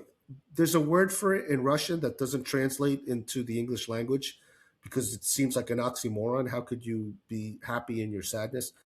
And he was telling me that he lives in St. Petersburg, and that from his apartment he could see the drones attacking the refineries and the flames and the fire. Just like I was communicating with Crimea today from their apartment, they could hear the machine guns. I mean, these people are surrounded by war, which is interesting because it's coming to the United States, and the United States has been fortunate that, except for September 11th, 2001, which was an inside job, people in the United States haven't really known what it feels like to be in your apartment or your home and hear machine guns going off up the street. because you're being invaded by hostile enemies. I'm not talking about the gang warfare. I'm talking about like other nations. So that's part of what they're moving towards with this world war that they're trying to create here by bringing in the Ukraine to attack Iran. Notice they attacked Egypt. They're attacking Jordan. They're the plan is to create World War III and then to bring in that communitarianism, which is something that people should look into. So yeah, that's the plan, and it's a transhuman plan because they know that it's easier to control people that are robots and that have, like you were saying, they can control your mind with the frequencies and all that stuff. So yeah, but I don't know. People seem to be cool with it. They want to be controlled. Well, I just was thinking about that the other day. Actually, in my room, I was reading. Where's the book? I was reading Leo's work, and he's touched on the Jesuits quite a bit here. I actually had an audience member. I think it was Kim who's watching. This is tangential here, Victor. She asked about Zach Hubbard. I Let's see here. What pertaining to Zach? I have Zach. I don't think was fond of one of the guests that I had on my show, and so he's I think completely um, divested from any interaction with the with my platform. So that hope that addressed your question. But as I was reading this, Victor, I couldn't help but think about how historically anybody who here, let me rephrase that here. Yeah, I'll give some context here first. I would say by and large, historically, the people that made groundbreaking things in science, I'm thinking of the great artists, Leonardo, Michelangelo, etc., great thinkers, Aristotle, etc., all these people, I'm thinking of Newton, I'm thinking, obviously science, all these people were able to do what they did because they were not focused on just in survival mode. And obviously that's part of the agenda is keeping people in survival mode in such a way where they can't ideate. The only reason why I'm even doing this show and that I've been able to just learn what I have learned is because I have the time to do so. I have the time to go down rabbit holes. I can go on a walk pretty much at any time during the day and just think, just completely unplug. Most people don't have that luxury, of course. And so they're never able to get to a point where I am and where others are, where, wow, we're literally run by fucking criminals. This is insane. And people are just part of the system. And I get it. It's hard to rock the boat if you have a family or if you have, debt obligations, you've got to service this or that. But it just blows my mind how so many people, it's like NPCs, they're just in their own world and you're literally paying for your own prison. It is crazy to me that goes on, and they don't want people being able to ideate and think. And where was I going with this earlier here? There's something else you touched on that triggered me to bring that up. Oh yeah, and just other topics too. I don't know if you've dived into the Montauk Project. I was been kind of researching that. The black cube stuff going on, some of the Jews wear the black cube, and then the Muslims, they go around in the circle with the black cube, and then some people say even in some elements of Catholicism or Christianity or whatever, there's elements of that. Very interesting. A lot of celebrities wear the Saturn, or they get the tattoos of Saturn, Saturnalia. Very interesting stuff. I think that obviously, as you mentioned earlier, that the people running the show, they know more about this universe, this reality, this matrix than most people do. And they've intentionally omitted it from science, from history, all this. And so people are it's basically the blind leading the blind, and they're able to tap into something. Obviously, I think there's a malignant entity or force that they're tapping into for sure, as it relates to, power, wealth, all these things. So I'm going off on a tangent here, but I just thought I'd share that. Those are interesting topics I've been trying to learn more about. Man, if you want to go down a rabbit hole, you should check out. I posted the video, "The Sounds of the Rings of Saturn" on my channel. Have you ever heard that? No. Man, people believe that that black cube and Mm-hmm. that Saturn is hell. And they believe that, and if you listen to the sounds, they actually recorded the sounds of Saturn. If you Shit. find it, you could play it for your audience. Holy cow, super creepy, man. Like really, really creepy. And I spoke to some Freemasons, and they told me that I can't remember exactly what it was, but essentially, um, I think it's the moon is where the thought of humans comes into mind. So, like, okay, we're going to create Christian White. Hmm. That thought comes in the moon. Again, Freemasons out there, you know what I'm talking about. I'm probably getting this wrong. And then they send the soul. The soul gets created and put on Earth, which is why they're trying to mine the souls. That's what they're doing right now with this artificial intelligence and these data centers. They know that souls are real, and so they're trying to put those souls into these transhumans because they've already figured out how to create synthetic skin. And then the robots, most of the technology that you see now is way advanced in these secret societies, these underground cities and stuff like that. The Cloning too. yeah, cloning, all that stuff that's been around for a long time. Um, and then after that, I think I had it screwed up. I think that then in Mars, they give you the soul. Then you come to Earth, and then after that, you go to Saturn. There's something there's all this secret information that people have. I know it sounds crazy, but if you're a Freemason, I got this information from a third degree Freemason who, like I said, they think I'm a Freemason. So they're like, hey, man, what do you think about this? I'm like, wow, never heard that, but that's interesting. I did a video on that too. So you can see that. Um, but yeah, the sounds of the rings of Saturn, that'll blow you away, man. It's crazy stuff. What do you think about, since we're covering a myriad of topics here? What do you think about, some theories say that souls are recycled, and that you have these entities recycling the Yeah, soul? I've heard that. I have heard that. I don't know.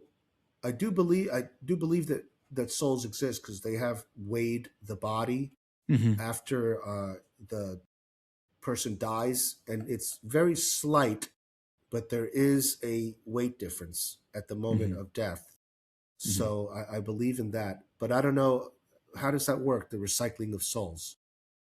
Well, I've just heard from people that some hold the position that whatever these entities are, that they're feeding off something, and that they need us, which is why they don't completely wipe us out, whether it's to pay taxes or whatever. Albeit, I would argue that that will change at some point, because historically, right, if you're a government, it behooves you to have a lot of people, because that is your tax base, that is labor, that is your manpower for the military. Well, obviously, with artificial intelligence, you don't need that. You have you can satisfy all that with a smaller population. And so, I surmised that, and I'm losing my train of thought here. That basically, where was I getting at? I lost my train of thought here. Soul currency. Oh yeah, so yeah, yeah, exactly. That these entities, basically, want to keep us in this matrix, because they're feeding off of us, so to speak. And so people are trapped in this. And people say, don't go into the light, and that it's a false light. I guess that's where the term Lucifer comes from. It's a false light. Just different things I've heard that are interesting to hear. Yeah, I've heard that too. Instead of going into the light, that's a trap. You're supposed to Yeah, turn around and go yeah. away from the light. I think when my time comes, I'm gonna do that. If I remember that, I will turn away from the light and I will go the other way and see what's going on. If anything, I can always come back. So yeah, I do believe in soul currency though, and that's one of the things that people we're in a spiritual realm, but they've convinced us through usury, through materialism, through fame, through having all these mansions and having I get it, but I've met a lot of the wealthiest people and they're not that happy because there's a lot of responsibility that comes with the upkeep of all these things.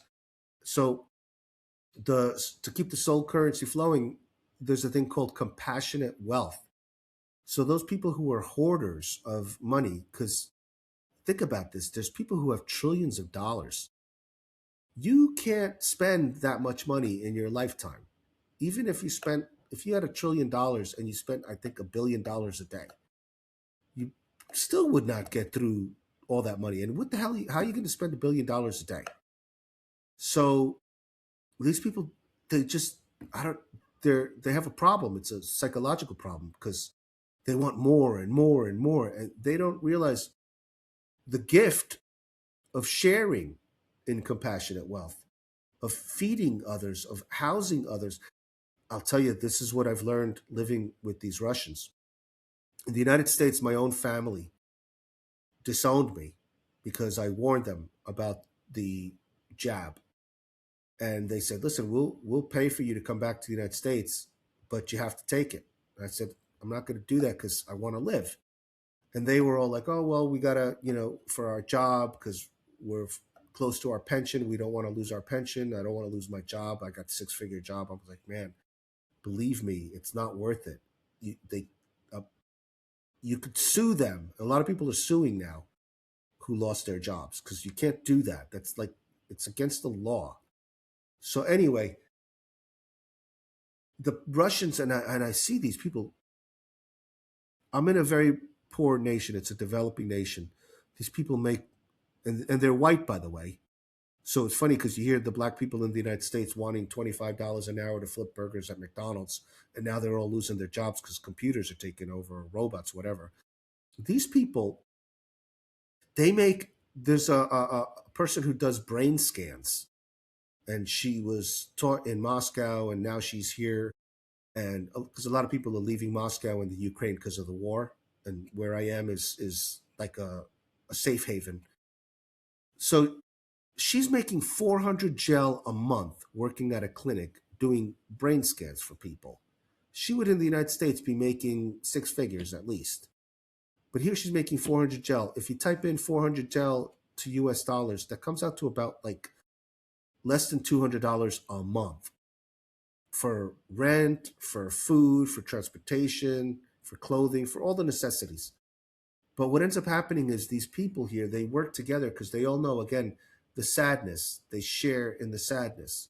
So, as opposed to the people in the United States where you will literally drive to work in your fancy car and you'll see people living on the street or in tents or in their cars and your own family. I mean, that's what's so amazing. Like, my family had places where I could have lived with them, they could have helped me. No. Meanwhile, these people, just friends. Me, when I got here, I was homeless. I don't even speak the language. These people brought me into their home. What little food they had, they shared with me. They helped me get back on my feet. A total stranger. That's compassionate wealth. You don't see that in the United States anymore. And that's because these people have all been there. And so they welcome you in. It's a beautiful thing. There's something about this culture which is more spiritual than it is material. And for example, what happens is the grandparents, they have a home and they have land. So the sons come and they work together and they build another little house there. And then the grandkids, when it's their turn, they come. So the family all works together. And then the grandmother, she stays in the village, she grows the food. And then the people who are working in the cities, same thing happened in China. They would work in the cities and then they would send money over to the village. But then the village would send food from the farms over to the people so the people never starved. And I remember when I was living with these people and I was glad to stay on their couch. I'm still living on a couch right now on the kindness of strangers. Because my show, I don't have sponsors. I just have donations from people, and I'm very grateful to those people who donate. But what ended up happening was there was a ritual. Every morning, not morning, these people would sleep until 1 in the afternoon. And then the first one that woke up would get on his cell phone and start making calls to find out who got a delivery from the grandmother in the village of vegetables and meat and stuff like that. And then they would spread the word, oh, so and so at such and such a place has got food. So then everybody would show up and there'd be about 20 people, long table, and they have this thing called cha-cha, which is moonshine, because this Georgia is the home of wine. This is where wine was invented. They have great wine. If you love wine, this is the place to be. So they make this, and then everybody's there, the kids, the extended family, and they're all sharing fresh food. And they have this place is notorious for long toasts. It's not like in the United States where you'll just say cheers and then that's it. No, this the people will get up and they'll do a 10-minute, it's almost like a competition to see who can do the longest toast. But it's beautiful. It's just it's so family oriented. And yeah, these people have taken me in as a stranger in a strange land. I feel at home, and I feel more at home here than I do in my own homeland with my own family. So yeah, I don't know. It's been an eye opener for me, and I feel sad because going back to Perez Hilton, people in the United States are more about fame and fortune and the clicks and the likes than they are about just being in the moment. And that's what these Russians tell me. That's why they embrace the sadness, because they go, we're not sure we're going to be living in a couple of minutes because there's bombs going off. You know, they're trying to kill us.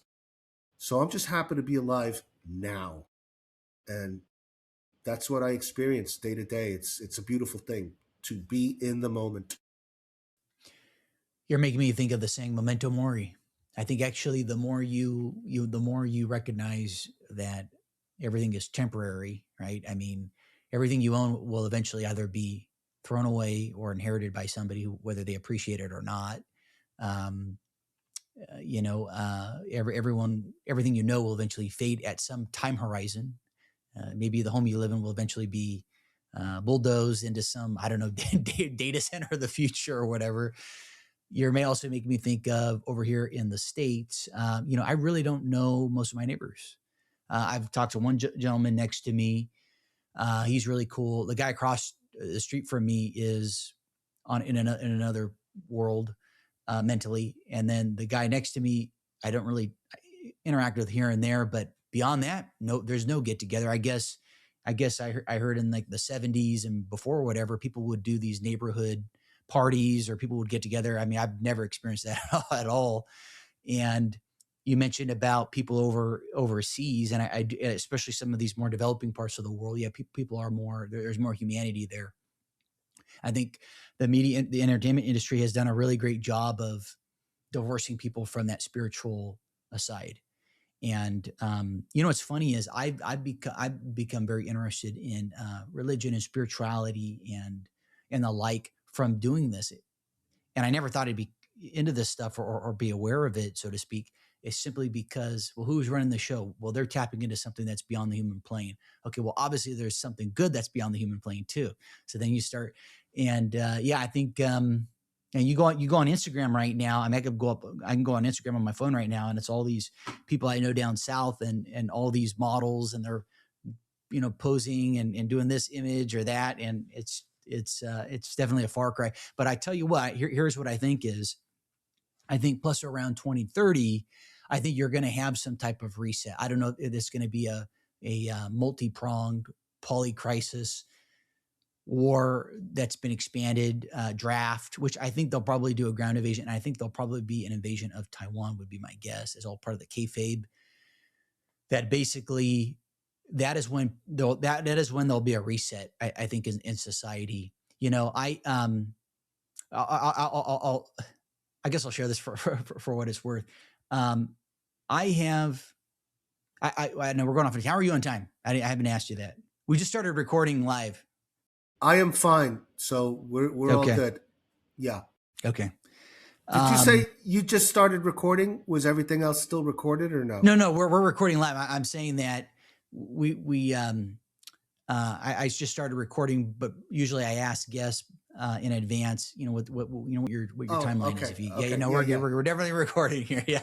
No, because for the audience, realize Christian and I said that we would do a unique interview. I'm interviewing him as much as he's interviewing me because we're going to share this show with his audience and my audience. So we are doing. That's why this conversation is flowing back and forth, because I'm going to be asking him questions just like he's asking me. So thank you all for participating in this. Absolutely. I appreciate. We have 93 tuning in right now from YouTube. So I don't know if you're able to see the comments or if you have my YouTube pulled up, but you should be able to see the comments there. But what was I getting at earlier was just in the relationship dynamics, how many single people there are, Victor, and how many people are not interested in family formation. Things have become very skewed. I hosted a social event and I had a lady approach me. She said, "Hey, I'd like you to meet, so and so. She's in her early 30s and she's successful and runs these businesses." And then I connected with her and I shared with her, just here's my website if you want to know, like who I am, and nothing else really after that. So and I think that is a sign of the times, because if this was, I always bring up, 1950, be, just very, very different. So they've done a really good job of the whole, uh, you know, dating and relationships and marriage. And well, they say they want less people. So they're doing a great job of it, you Well, know? feminism has really destroyed not only women, but men and the family unit by design. And again, when you look at who was behind feminism, it's the same people that are behind everything that's going on right now. The people who call themselves Jews but are not, are of the synagogue of Satan, because we're involved in a depopulation plan. And part of the depopulation plan is to get people to stop having children. So they create this scenario where they've normalized LGBTQ, which any way you slice it, it's not normal. Does it, I mean, that's the other thing. Going back to Perez Hilton, the guy has 3 children. So these children now, with a single homosexual father, have to contend with everybody talking about their father slicing himself nearly to death. I mean, there's no mother around for them to get any kind of help from. Mhm. So yeah, you have to have a mother and a father. I know people are saying you don't need that. You could have 2 dads or 2 moms. That's nonsense.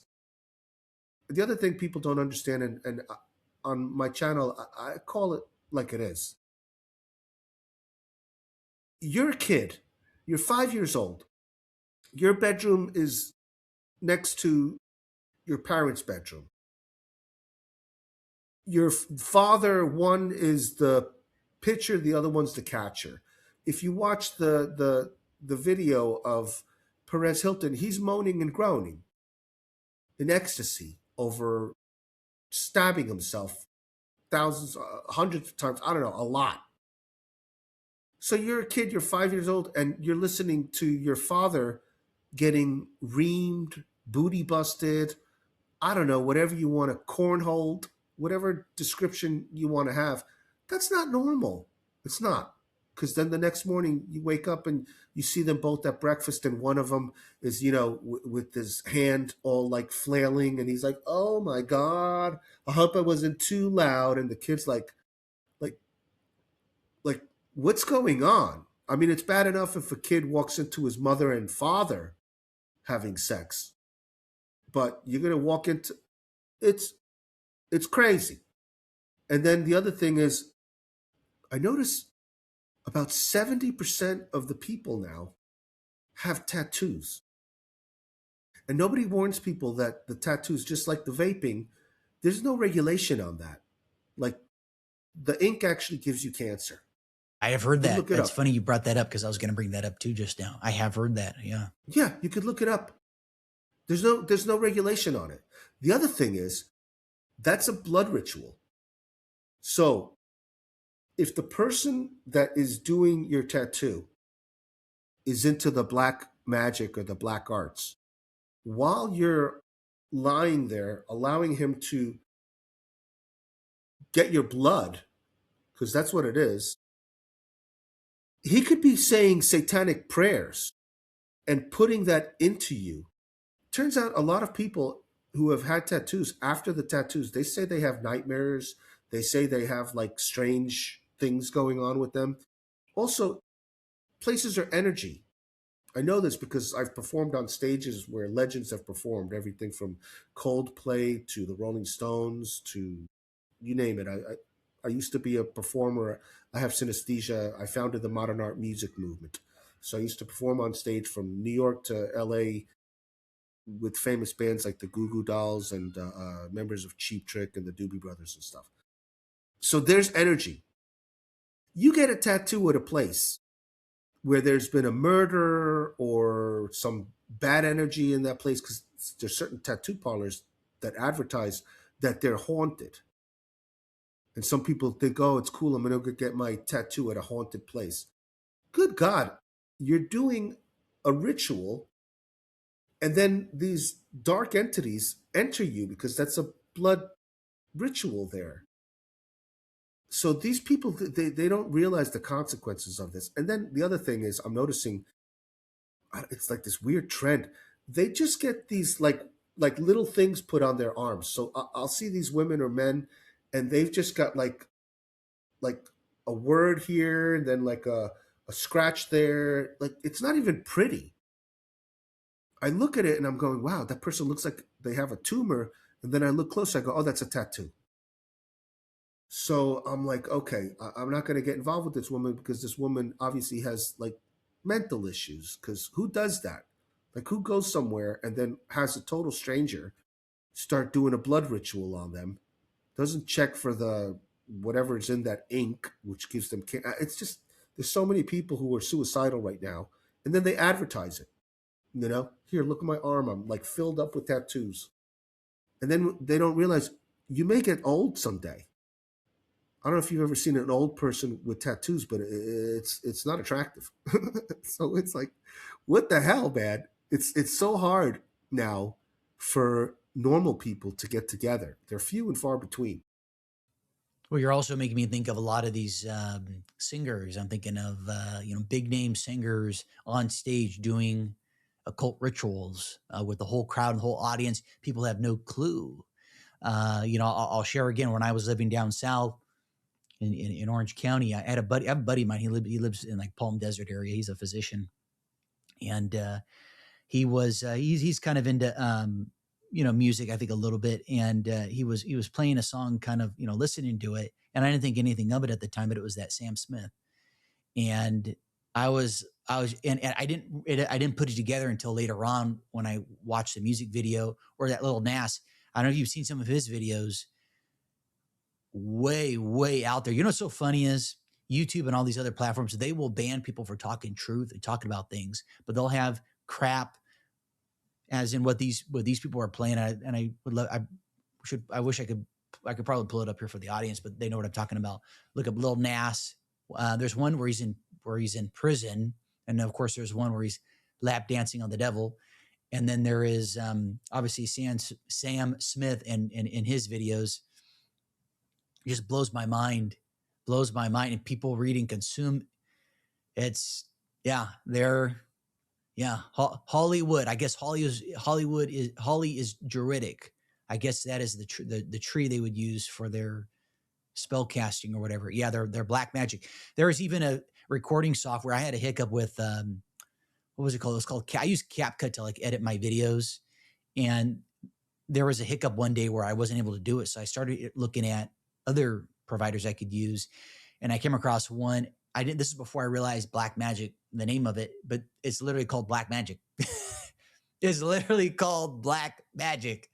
Yeah. So if I type in right now on Google Black Magic software, it's literally a software that people use. It's by DaVinci Resolve. That's right. The company's called DaVinci Resolve, and Black Magic Design produces industry standard creative video software. It just, yeah, it's They don't yeah. even hide it. They put it right in your face. By the way, did you know, and stop me if you've heard this already, back in the 70s when they used to press vinyl albums and make tapes, I don't know if you're old enough to remember that, but they used to be like cassette tapes before DVDs and before everything now is digital. Do you realize like you can't even own music anymore? Back in the day, you used to be able to hold an album and there was like art on it and it was yours. Now you have to pay for the ability to listen to music. So you will own nothing and be happy. But back Literally. then, what they would do is they would press the albums, and Capitol Records and the main record studios, just above the CEO's office, there was an altar, and they would have the witches cast a spell on the original pressing so that they would put like a satanic message out there, and everybody who ended up buying that album or the tape, they didn't even realize that they were listening to spells that were cast onto the original vinyl. You could look this stuff up too. This is true. So yeah, that's how they get you. They Can you believe that? Isn't that wild?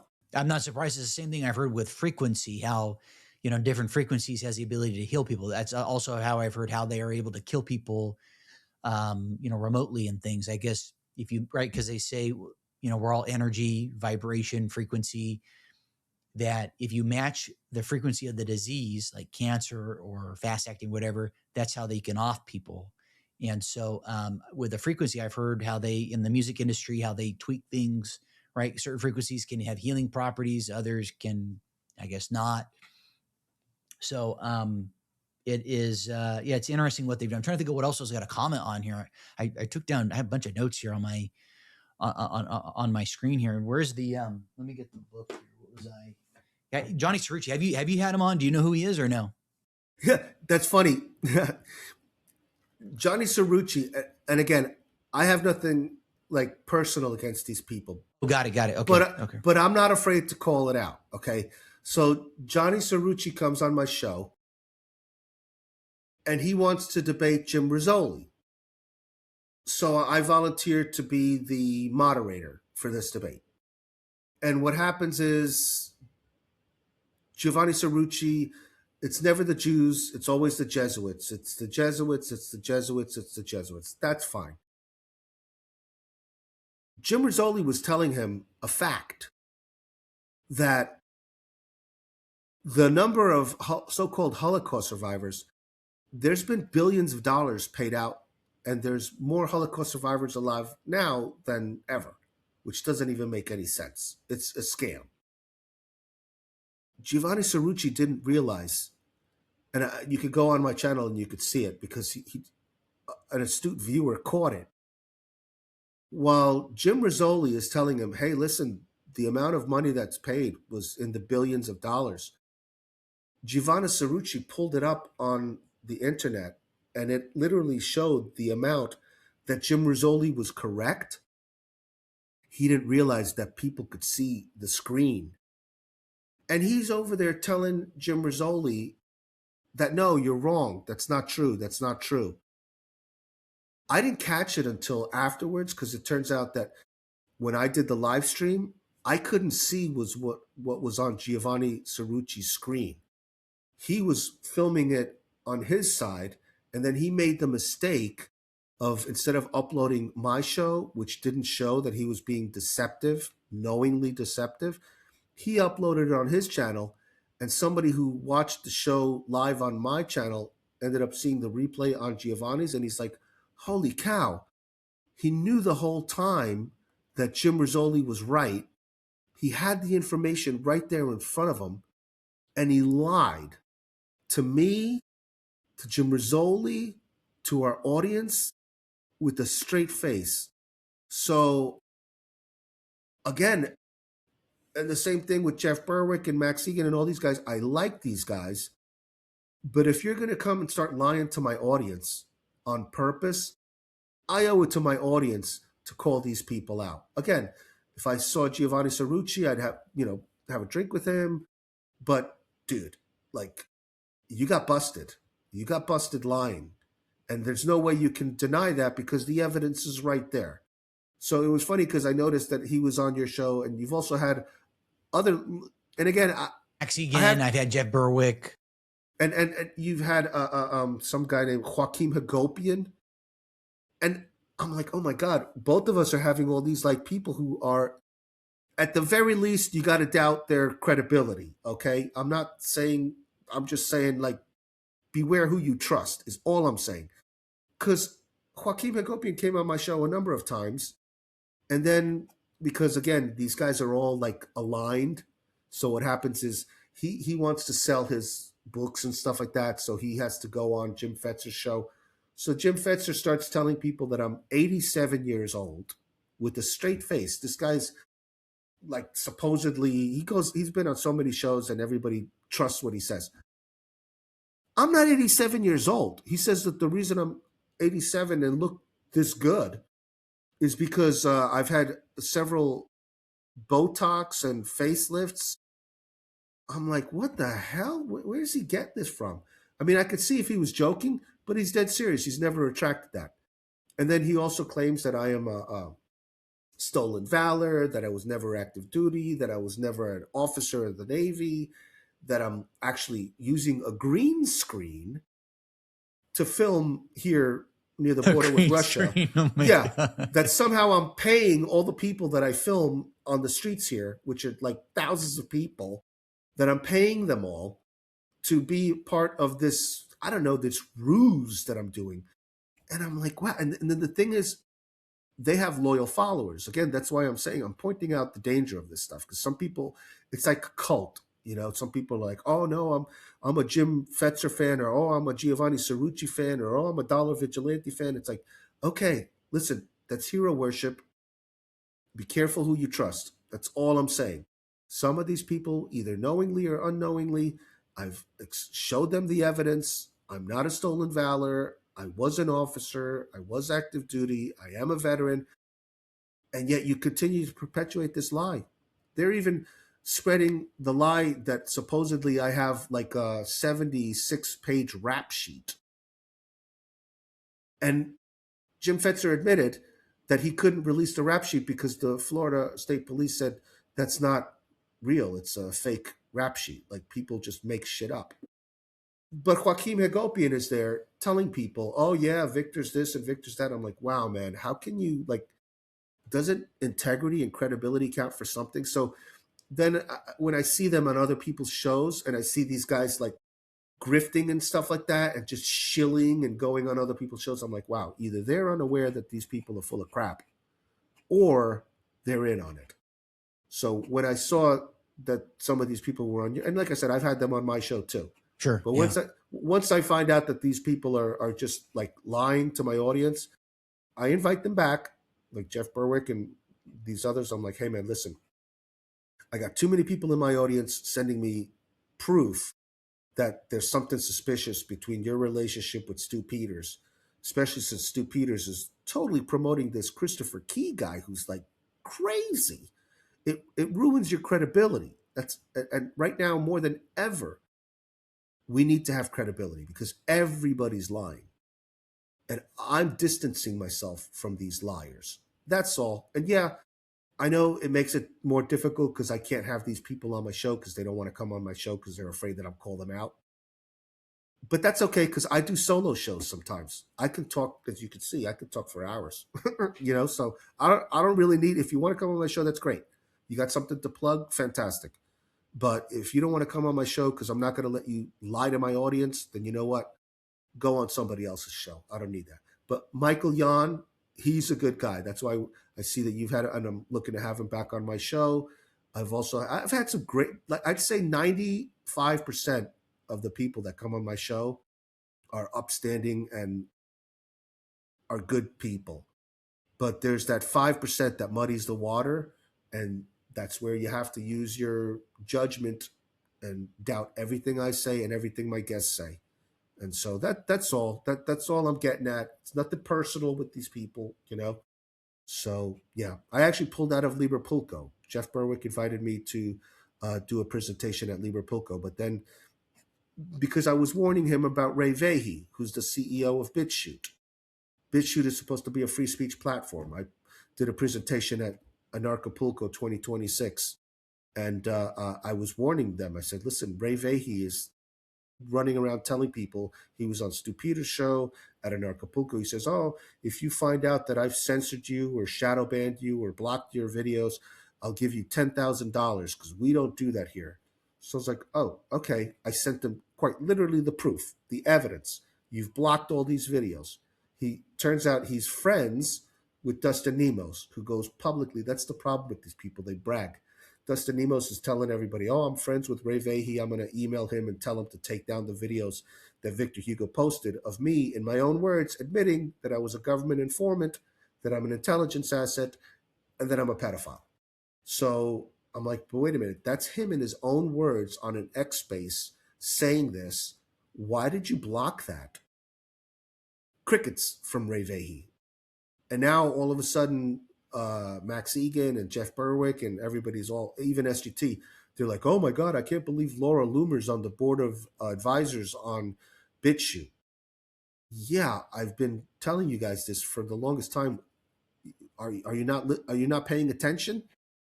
So yeah, it's really weird. It's just very bizarre. It's all it's I would just say it's all pretty much controlled. I mean, all of these platforms are. I mean, even what was I going to mention? Even a lot of these, I think VPNs and Signal and WhatsApp. People want to use different ways to communicate with people. Intelligence agencies, all these various bad actors, they have access to it all. I mean, Windows is basically spyware. Here, take screenshots every 3 seconds of whatever's displayed on your screen. I mean, the phone. I mean, my iPhone here. I mean, I'm tracked too. I'm being monitored because of guests I've had on and topics I talk about. I'm sure they listen to me. And, yeah. I learned that when I lived in China. They said, Victor, don't talk about the three T's: Tiananmen Square, Tibet, and Taiwan. Don't watch porn. Porn is illegal. Don't, if anybody offers you any sort of drugs like marijuana or whatever. I was surrounded by spies because an American in China is rare, just like an American here where I am, surrounded by Russians. It's rare. So I know people are checking me out. So I'm on my best behavior. Um, but they also said, if you're thinking of watching porn or going on uh, Twitter or Facebook, all that stuff is illegal over there. And you're not allowed to use Google, which is interesting because Google works with China. So you start seeing the hypocrisy there. So they said there's backdoors in all the VPNs. So it doesn't matter which VPN you're using, there's always a backdoor. So that's the other thing. People really think that they're not spying on you. And as far as MSN goes, I used to use Skype to do my interviews before they changed to Teams, and now that thing is a wreck. They totally ruined Skype. One of the best interviews I ever did was with Ken O'Keefe. 5.5 hour interview. I mean, it was unbelievable, the truth bombs, and we really hit it off, and it was just an amazing conversation. Skype, I don't know if you've ever used that. I have. Yeah. After the video is done, it takes a little bit to download, and then they send you the video. They never sent me the video. They were listening in on our conversation, and they felt that it was too hot, so they never gave it to me. And I have all the evidence. I was contacting MSN, and I was like, hey, listen, where's this video? You guys are censoring me. Oh, don't worry, you'll get it within 48 hours. You get it within 48 hours. They waited till 30 days, and then they go, oh, after 30 days, we delete it. Sorry, we don't have it.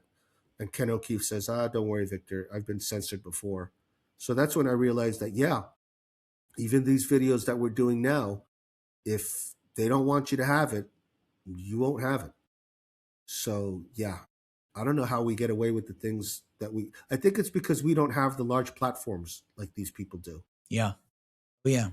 Yeah. Because, yeah, we're underground. Very, very, very much so. Very much so. Yeah. Like I mentioned, there was one time, I think this was literally 10 months ago. I got, for me, that was a lot, over 100,000 views in a week. And then it was like right after that, I have never received the same amount of viewership, period. I was far smaller than I am now. And the only thing I think of is I just had guests on where they were talking about topics that were against the narrative. And so it's, yeah, it's, Yeah, good luck, in the alternative media space. That's my advice to anybody getting started here, unless you toe the line, if you play their game. Absolutely right, and they make it so obvious too. If you go to my BitChute channel, which is where Ray Vahey, the CEO of BitChute, I've invited him on my show. I've said, "Listen, man, you telling me that you owe me $10,000. I'm showing you the evidence, and I CC. This is the other thing. I CC'd that to Max Egan, to Jeff Berwick, and to all these people. So like I let them know. I think I even CC'd you on some of this stuff so that Yeah, you're you aware did. of this too. And so, like, why do you, when you go on these people's shows, why don't you call them out?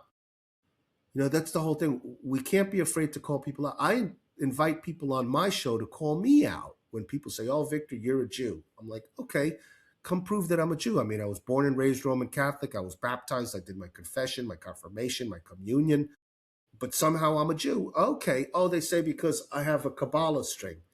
Now I wear this because I went to the Moby concert. And the reason I went to the Moby concert was because I wanted to show the worldwide audience how the reason I have hope for our futures, because these Russians are showing us how even though they get the internet shut off on them, they all these sanctions that they've put on the Russians has only made them stronger. They fueled an entire new industry. The United States is so evil. They've shut off the arts. Arts has nothing to do with politics. It's just the beauty of people gathering together and appreciating God's gift to all of us. We're all artists. It's so beautiful to like sing together, to look at something beautiful of art, or to read something beautiful. No, the United States says no. Unless you are part of our terrorist state and agree to let us commit genocide and ethnic cleansing, then we're not going to allow you to have music. So there's a whole new industry now. These Russians, what they're doing is they're paying thousands of dollars, unfortunately, to fly to the Republic of Georgia or to Istanbul, Turkey. So they have these packages now, and they'll take you on the bus to the plane, from the plane to the hotel, from the hotel, the bus, they charter it to the arena, they give you the tickets, you see the show, then you get back on the bus, then you go back to the hotel, then you get flown back. So it's an art industry that they created. And it was so beautiful. I recorded it, I posted it on my channel.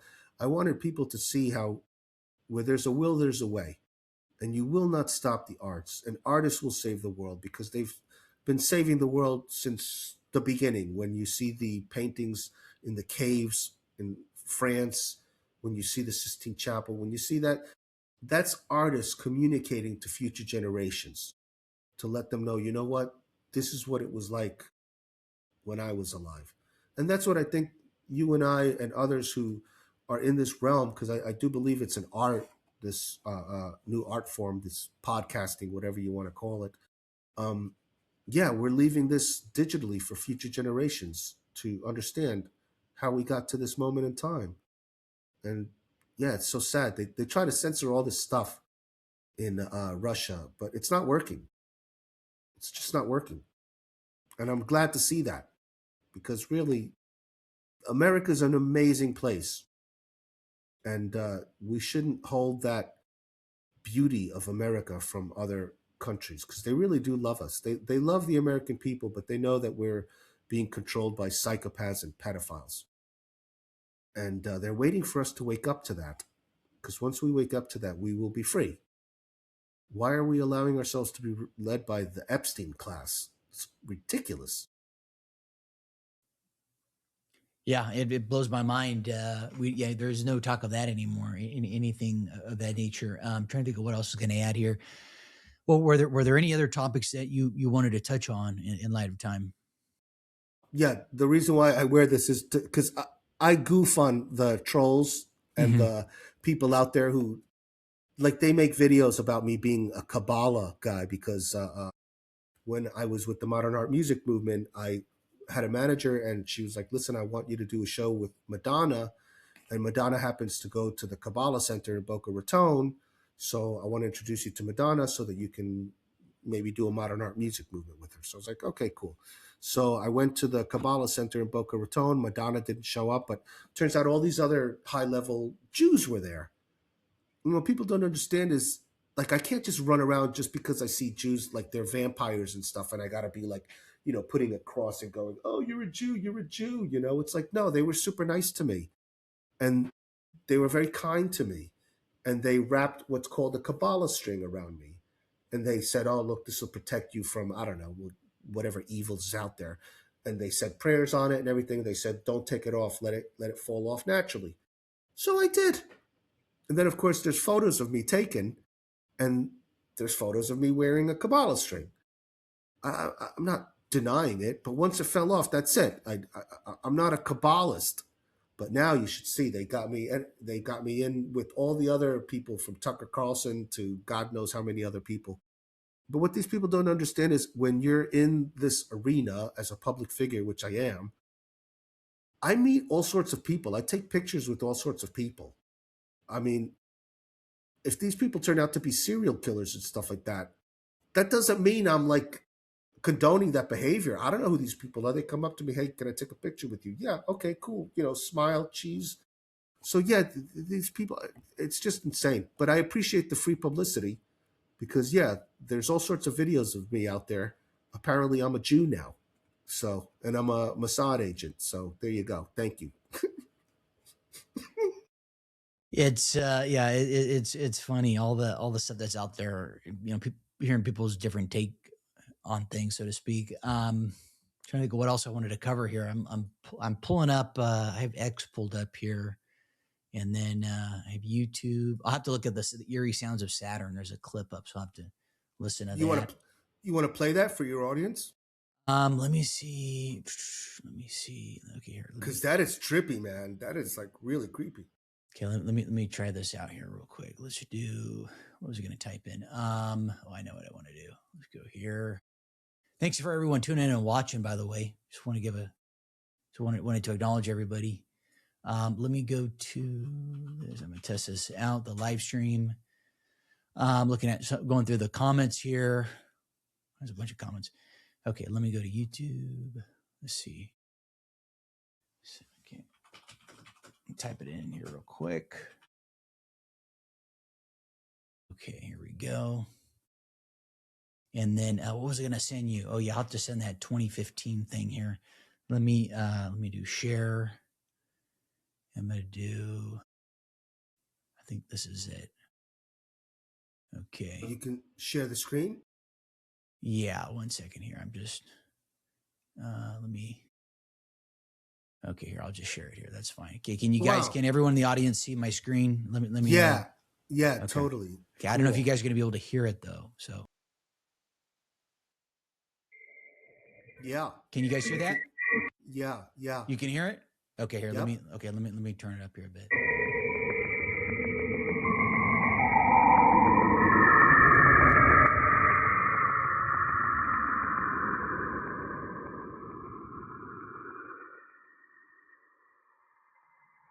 Go ahead and raise it up higher. Okay.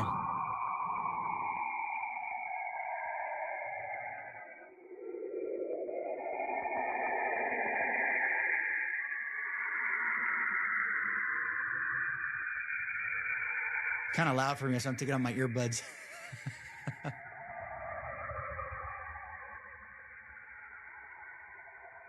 Okay. Yeah, that sounds demonic. Yeah.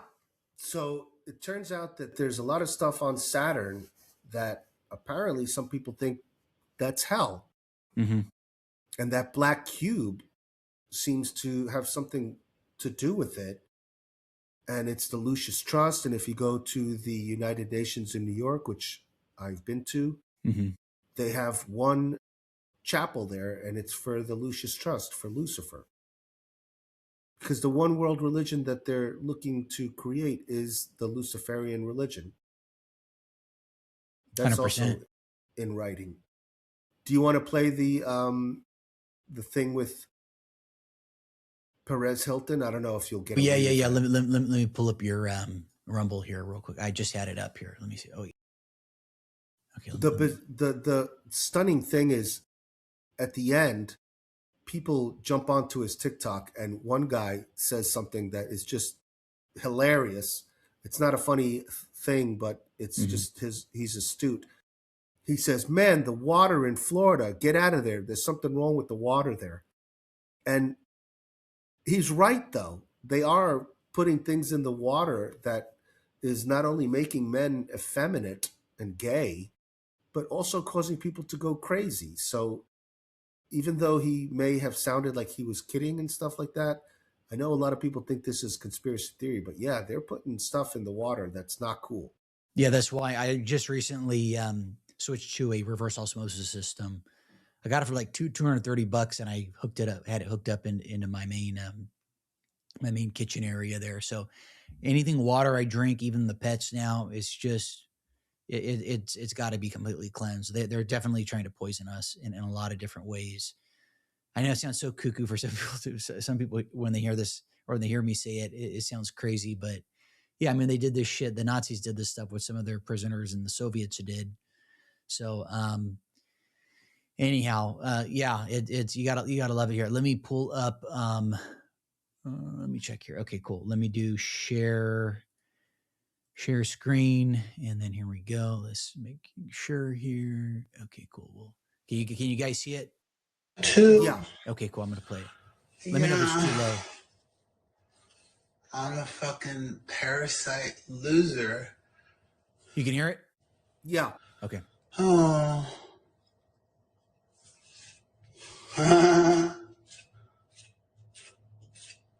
This is what you all wanted, you know? Ah, ah,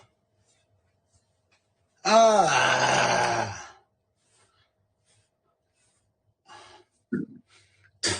The heck?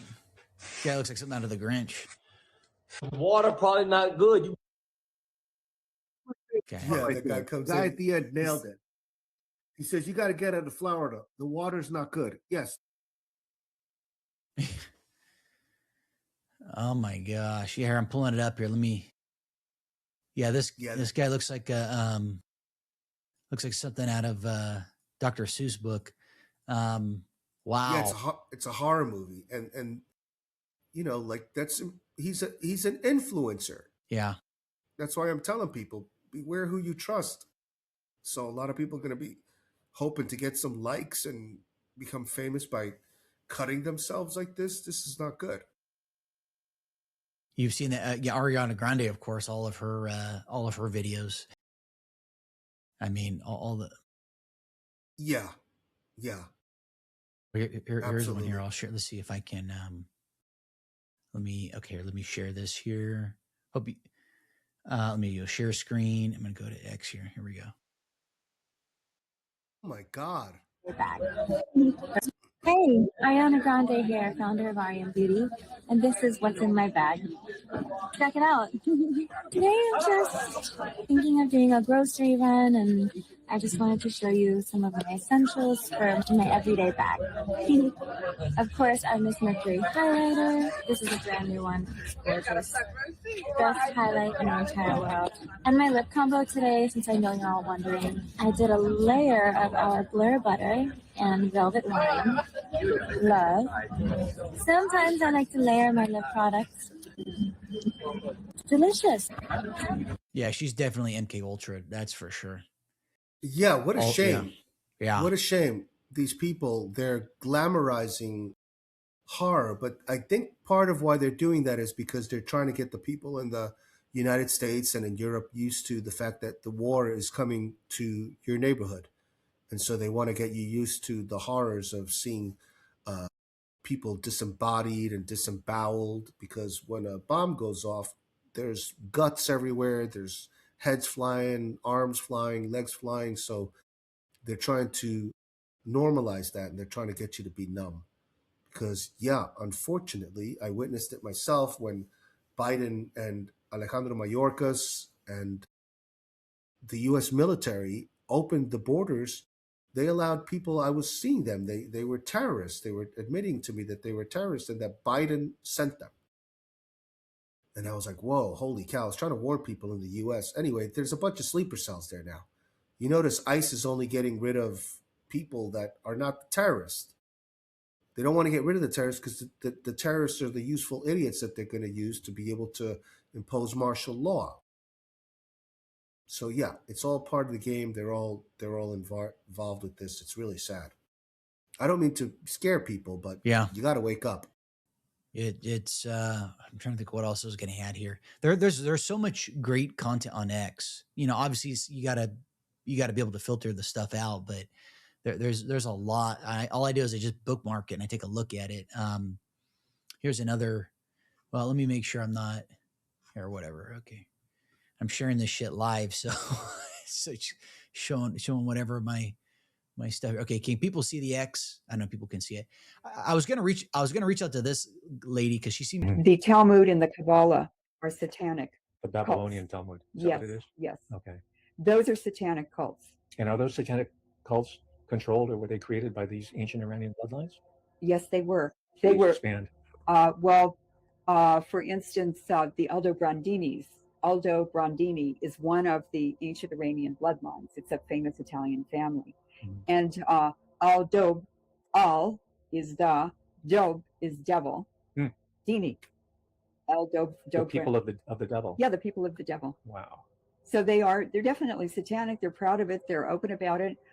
We have a website, lorenmarais.info, and we have a Rothschild ball with photographs of the Rothschilds and their guests and members of their family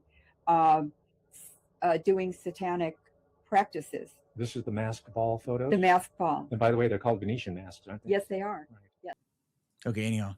Well, so someone from the audience was saying she has a problem. I don't know much about her. I'm just sharing with you something I came across. So her name is Lauren, if I'm saying that right, Morit. Or Lorraine. Or... Yeah. And the thing is, too, nobody's perfect. So I get it. If we have guests on the show and they give us 80% of the truth, again, you have to remind the audience to just do their own research. If they're going to come on and share 80% of the truth, especially if I didn't know any of it, and then the rest of the 20% is, maybe they don't even intentionally mean to mislead you, but it's up to the audience to do their due diligence. Don't just trust everything people say because you think they're an influencer. I mean, nobody knows everything. So I've failed more than I've succeeded, but that's how I end up learning, is every time I fail. You got to be willing to fail if you want to learn. So yeah, don't be afraid to fail, folks. For sure. Let me share this other piece here. Okay, I haven't looked into this, but this is apparently. Oh yeah, this is yeah, I saw this. Yeah. Oh man, that's crazy. I guess it's real.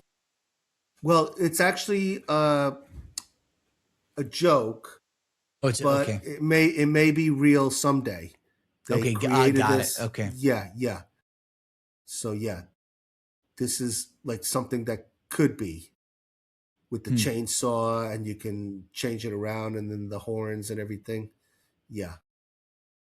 This was kind of funny.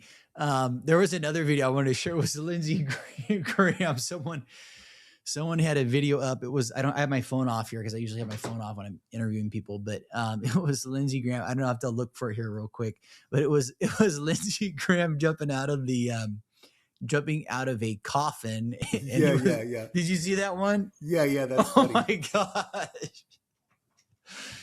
That was so weird. Some of this stuff is good, and that's why I appreciate my show is pretty much satire. But there's a lot of truth in the satire. And a lot of people, they tune in, they think that I'm just there trying to be a news show. No, I'm satirical. And that's how I get away with a lot of the stuff that I get away with, is because there's a lot of truth in the jokes that are said. And the guests that I have on are very serious guests, but I get them to lighten up. So, yeah, humor's a great tool. Well, I think it was Michael Yon who also said that, fiction is a great way to convey truth to people that would otherwise not be receptive to it. Oh man, I'm trying to find I was going to share the Lindsey Graham thing here, but that's okay. I must looking on X here real quick. Guess, is there anything you guys would like to ask Victor Hugo, or anything you'd like to touch on? Thank you for watching. By the way, what's the interview that you've done lately that has impressed you most? Which guest have you had on recently? I mean, besides myself, of Yeah, course. sure. Yeah, I enjoy our conversations. Who was interesting? I think Jan is always interesting to talk to. Who was here? Let me pull it up. I think Mike Harris talks about some very interesting things. People don't always touch on. I don't know if you've engaged with him. And then here, let me pull it up. Francis Hunt's always really good. Who was really good? Jason Christoph. I really enjoyed that one where he was doing the breakdown. He's talking, Ball, the Black Magic. He's got a new documentary, of course, coming out. And then Tony and that guy with the long hair. Oh yeah, Makia Freeman, of course. Yeah, I'm doing an episode with Makia Freeman and Mike Harris on together. I think that's on the 17th, I want to say. But you know who's really interesting? They're very unorthodox. It is Tony and Derek and CISO.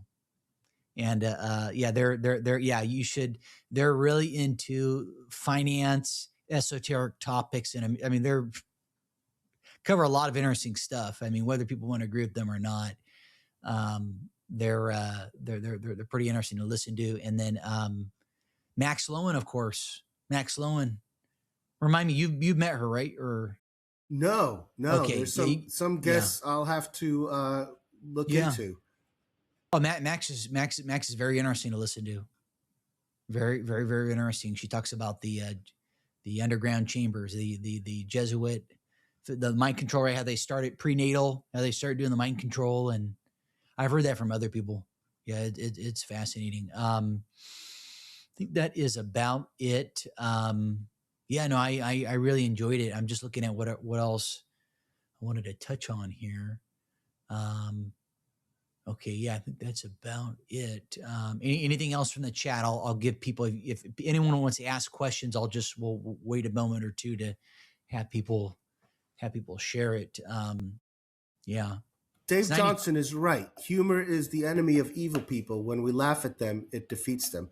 That's one of the things I encourage the audience to do is good old-fashioned shaming. These people need to be shamed. I don't understand how Bill Gates and Anthony Fauci and Joe Biden and all these people are just walking around and nobody shames them. That's tremendous, and that's something that everybody can do. Again, we've become complacent, and I don't know, what are you afraid of? These people are evil. They're trying to kill you. They literally are. Yeah. Yeah. And I've been trying.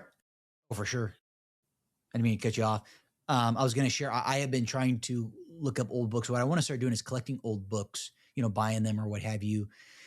There's a book. Actually, you can read it. It's from the late 1500s. It talks about certain people doing black mass.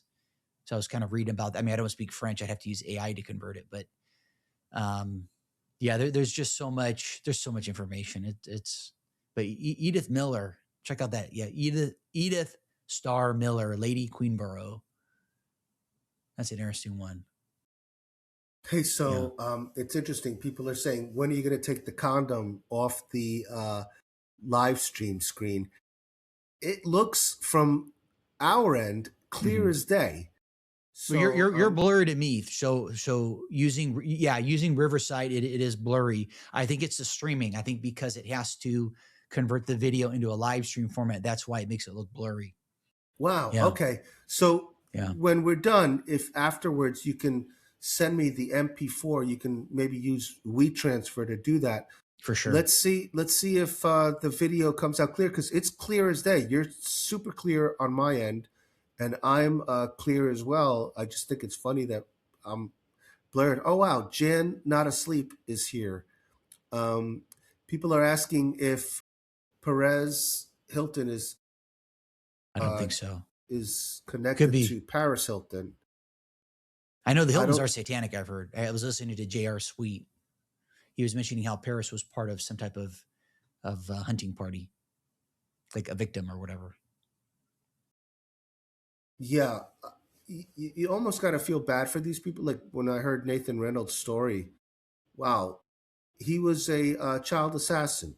What happens is And that whole thing of the sodomy, Mm-hmm. the reason why that is because apparently if you're listen, I don't know, thank God about that stuff, but like if you're sodomized as a child, very young, apparently that has something to do with the spinal cord. And the Kundalini, I've heard. Yeah, and Yes. once they're able to then control these people as they get older, and then there's trigger words. So and then also these families, they're inbred. So that's how they keep the wealth. They marry amongst each other and stuff. So yeah, there's again, we're being led by psychopaths and pedophiles, and they have become immune to the evil because they were raised that way. Very few actually are able to get out of it, like Nathan Reynolds said. But he killed a lot of people. They get the kids to kill people because they figured nobody's going to really think that a kid did it. But yeah, Yeah, I he get. came on and talked about all that stuff. It's pretty crazy. Yeah, I guess in some way they're as much a victim as they are the perpetrator. A lot of these people, because they're. I guess when you do the trauma based mind control, it creates the dissociative identity disorder, aka multiple personality disorder, and I surmise that is why some people are able to appear very put together and with it, and when they are, partaking in rituals, they're in a very different headspace. That's one of the things I've been noticing too. I saw a documentary about the show that guy would do, where he would invite people in and then they turned out to be pedophiles. It was Dateline NBC, To Catch a Predator. And Mm-hmm. the documentary was about that show and how the show was very popular, but then it got taken off the air because one of the predators turned out to be a district attorney, and then the police showed up to his house and he shot himself and killed himself. And then people were like, "Oh, that's you can't be doing that." What I'm noticing is people are taking the side of the pedophiles. They're becoming the victims now, and I get it. I get it. It's a vicious cycle. And then what was interesting was the director of the film and the producer of the film was also sexually molested as a child. And it turns out that they have a Stockholm syndrome. I've also interviewed people who were victims of pedophilia, and they end up feeling empathy for their abuser. So we're in a vicious cycle here because the thing is, if we're supposed to feel bad for the pedophiles, and every time these pedophiles would get busted on To Catch a Predator, they would all start crying those crocodile tears and be like, "Oh my God, I'm so sorry. I'm not going to do this again." And then they end up doing it again because the thing is, they're actors. They know how to pull the strings. So yeah, we're in a big problem here because nobody's being held accountable. Like you said, nobody's talking about the Epstein, and I'm still wondering when somebody is going to be held accountable for the JFK and the 9/11. What happens is they keep moving on to something else. They distract people, and then eventually somebody ends up dying, and then nobody's ever held accountable. That's how that works. The people die, and they're like, "Oh well, look, this happened." As long as that happens, we're going to be living in a very, very dark and evil society. Couldn't have said it better myself. Well, Victor, is there anything else you'd like to say? And also, how can people learn more about you as well as get in touch? Well, I want to say, and I told Christian this off the record, I've been on a lot of shows and I've never received something as authentic as what he sent me. When we planned this show, he asked me how I was doing personally. And I thought that was really authentic and beautiful because most times, and I'm guilty of it myself, I've never asked my guests that. But I thought it was a real human touch and I really appreciated it. And I want to let people know Christian White is the real deal. And I think that's why so many people are willing to come on your show and speak with you because it's not easy to. I mean, people hold things that we say against us and they take it out of context. So coming on these shows is dangerous. because the truth has become illegal. But anyway, I just wanted to thank you for being so real and for having integrity, because you're not afraid to have these conversations. And if anybody out there wishes to check out my channel, you can go to victorhugocollection.com. You can scroll to the bottom of the page, and there's links to my Rumble and BitChute channel. I'm also on Odyssey at Modern Art Gonzo Journalism, and I'm on Vigilante, which is the Dollar Vigilantes channel. And Brighteon censors me still, but you could find me on Brighteon as well. So just check out Victor Hugo Art, Victor Hugo Art News on Rumble. That's the best place right now to find me. And also Odyssey. They don't seem to censor me on Odyssey, which is nice. And thanks to everybody for your prayers and your blessings. There's a lot of people out there who understand the power of prayer. It's all positive frequency. So thank you for those people who are keeping me in their thoughts and prayers. I really do appreciate that. And I'm not blackpilling you. I actually am telling you, as long as we unite and as long as we trust our instinct, we will come out the other side and we will be better. But right now, they don't want you to trust your instinct. You got to trust your gut, people. Beware who you trust. 100%. 100%. Well, Victor Hugo, thank you for making the time today. I really enjoyed our discussion. Would love to have you back on here before long. Certain when you have, well, at least in my opinion, I mean, well, you could attest to it too, of course. You bring on certain guests, and sometimes you have a good flow, and then others it's more, it's kind of transactional, So I enjoy our chat, and be well. And if I can be a resource in some capacity, please let me know. Thank you for those tuning into the audience. If you'd like to connect with Victor Hugo, I encourage you to check out his website, victorhugocollection.com, if I'm not mistaken, Victor. And then feel free to connect with me if you would like as well. And I never thought I would be covering these topics. So I guess here I am. Yeah, you can also email me directly through the website, victorhugocollection.com, or you can email me at vhviipress@msn.com. If you're a whistleblower and you have information that you'd like to share and nobody else has given you the opportunity to speak truth to power, you're welcome on the show. So yeah, vhviipress@msn.com. I don't have a cell phone, which is another thing I really recommend. It's not easy, but I do check my emails in the morning and at night, and I'm able to reach millions of people without a cell phone. So you can do it too, folks, because that's a weapon that they use against you. It really is. Absolutely. All righty. Well, I will let you go. I guess we'll call it a day here. It is, what is it? Noon over here where I'm at. 92 degrees outside. So it'll probably get warmer here.